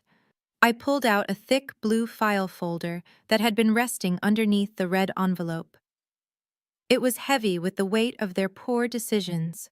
I threw it onto the desk. It landed with a dull thud right in front of Darnell's tear-stained face. Read it, Dad, I said, my voice devoid of sympathy. Read the assignee on your mortgage note. Darnell reached out with shaking hands and flipped open the cover. His eyes scanned the document and his jaw dropped. The color that had started to return to his face drained away instantly, leaving him looking like a ghost. He looked up at me, confusion warring with horror. This says Elijah Washington, but that is impossible. The bank holds the note. We got the foreclosure notice from the bank. The bank manages the service I corrected. But they do not own the debt anymore. Big Papa bought it 3 years ago. He bought the non-performing note on your house in Cascade Heights. He bought the lien on your Cadillac. He bought your credit card debt. He knew you were drowning, Darnell. He knew you were leveraging everything to keep up appearances. So he bought your debt to keep the bank from putting a foreclosure sign in the front yard while he was still alive. He did not want the embarrassment. Verna scrambled to her feet, grabbing the papers from Darnell's hands. She flipped through them, her eyes darting back and forth, frantic. Her denial was crumbling in the face of hard legal evidence. He owned it, she whispered. He owned our house this whole time, and he never told us. He wanted to see if you would fix it, I said, stepping around the desk so I was standing right in front of them. He wanted to see if you would humble yourselves and ask for help. Honest help, instead of trying to scam it. But you did not. You just kept digging. You mortgaged a house you did not even technically control to a con artist. And now the bill is due. I reached out my hand, palm up. I am calling in the debt. The terms of the promissory note are clear. In the event of default or attempted fraud, the holder of the note has the right to immediate possession of the collateral. I am the holder of the note. Verna, I am the estate, and I am foreclosing on you right now. Darnell started to hyperventilate. No, Zola. You cannot take our home. It is all we have. It is not yours, I snapped, my patience finally snapping like a dry twig. It belongs to the trust. It belongs to me. And I am not letting you squat in my property anymore. Give me the keys, Darnell. Give me the keys to the Cadillac and the keys to the house. He hesitated, his hand hovering over his pocket, attempting one last silent plea with his eyes. But I did not blink. I stared him down, channeling every ounce of Big Papa's authority. Darnell slumped defeated. He reached into his pocket and pulled out the heavy key fob to the Cadillac and the brass key ring to the house in Cascade Heights. He dropped them into my hand. The metal felt cold and heavy.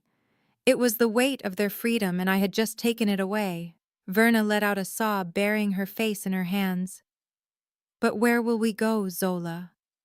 We have nowhere to go. I closed my fist around the keys, secure in the knowledge that justice had finally been served. You should. Thought about that before you tried to send me to prison, I said, turning my back on them. Now get out of my house and take your daughter with you. I have a lot of work to do, and I do not want the smell of desperation in my office anymore. Sheriff Miller, I said, turning to the lawman who was watching the scene with grim satisfaction. Please escort these trespassers off the property and ensure they do not remove any assets belonging to the Washington estate.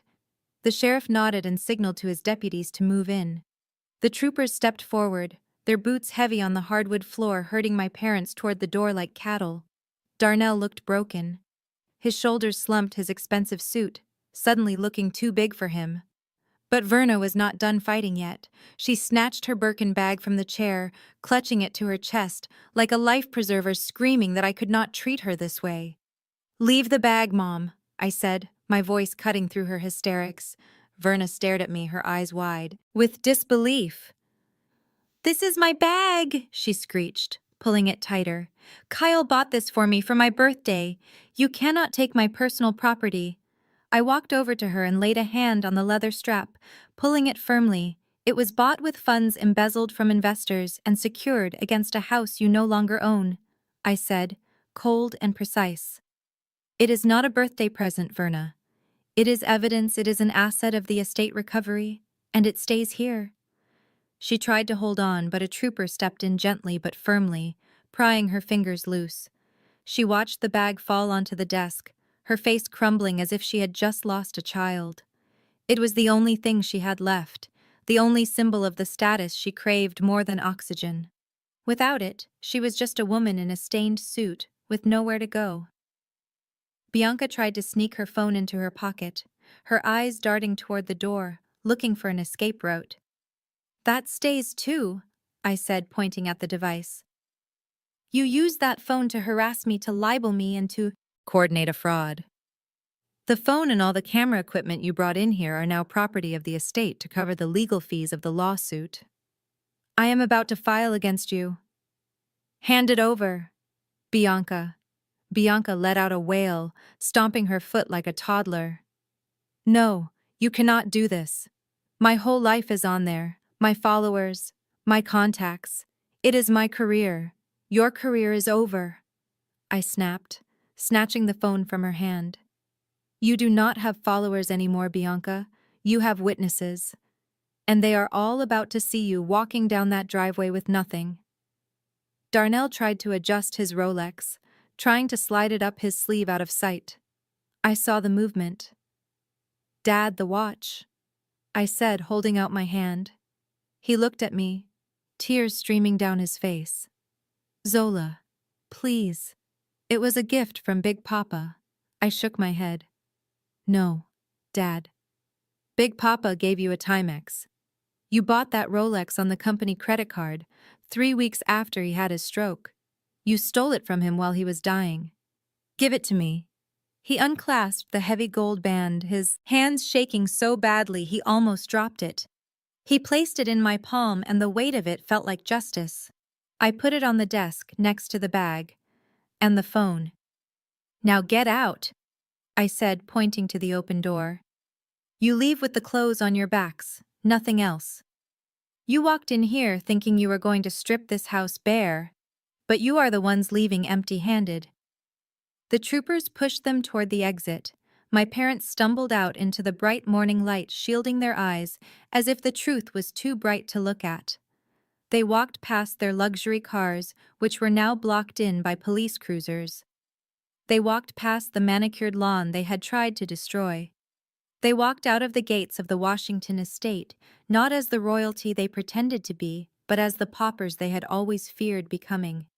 and as I watched the heavy oak door slam shut behind them, I finally felt the air in the house clear.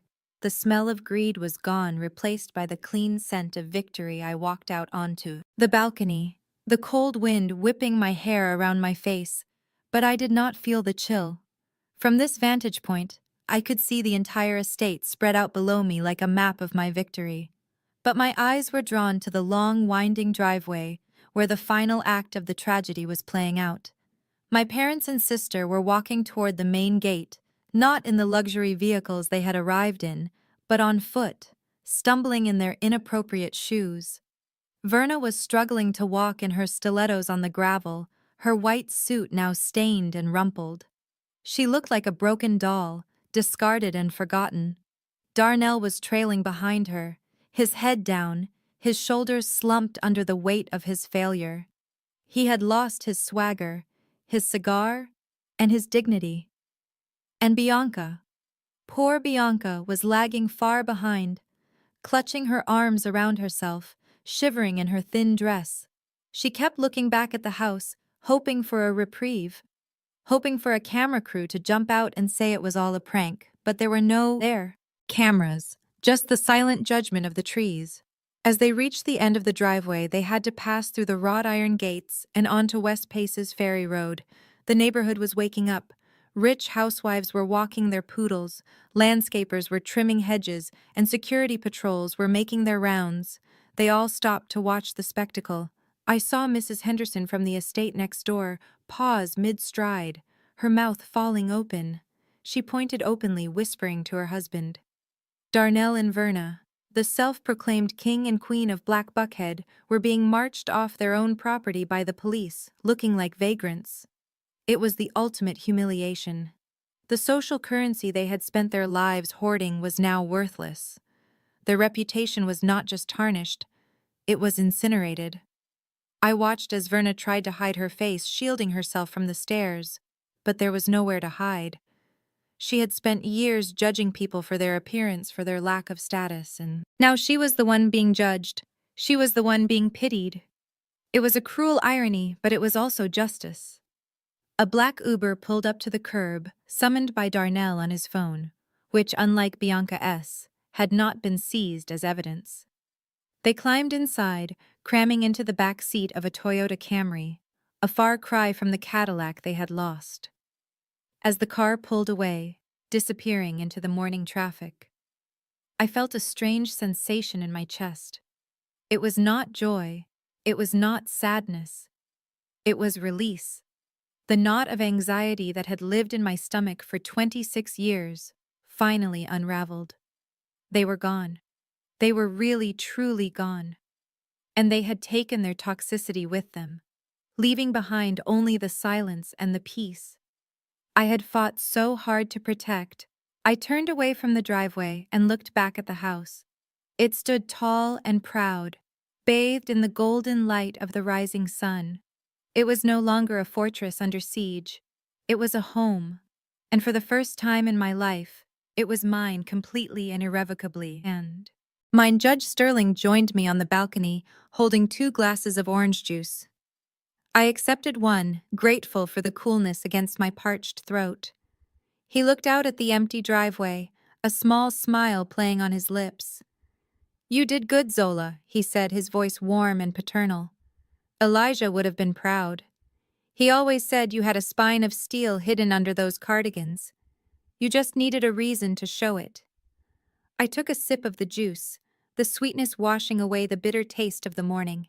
"I did not do it for the money, Judge. I did it because they were going to erase him. They were going to erase Nana. They were going to turn this house into a monument to their own ego, and I could not let that happen." Sterling nodded, looking back at the war room through the open balcony doors. "So what happens now? You have $85 million, Zola.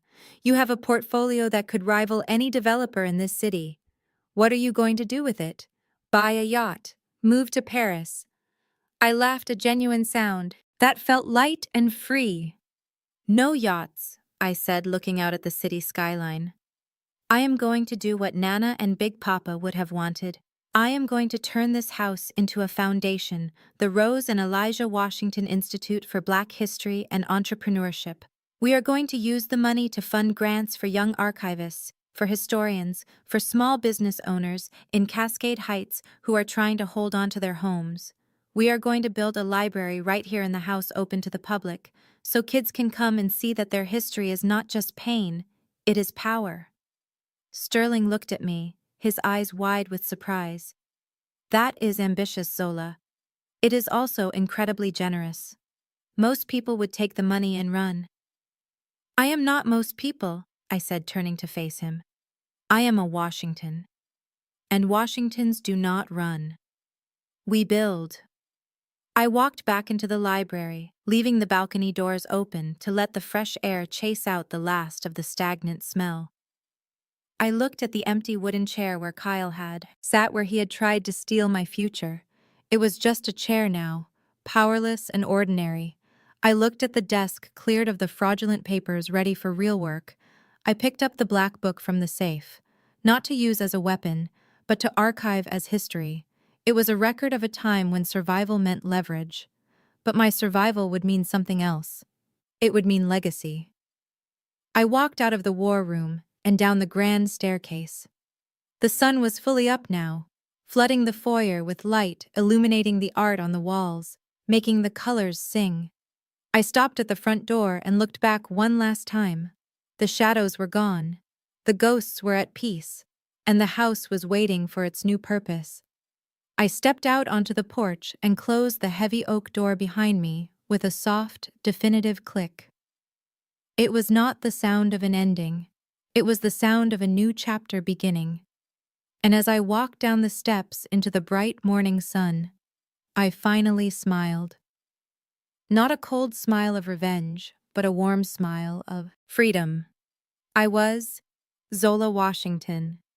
And I had a lot of work to do.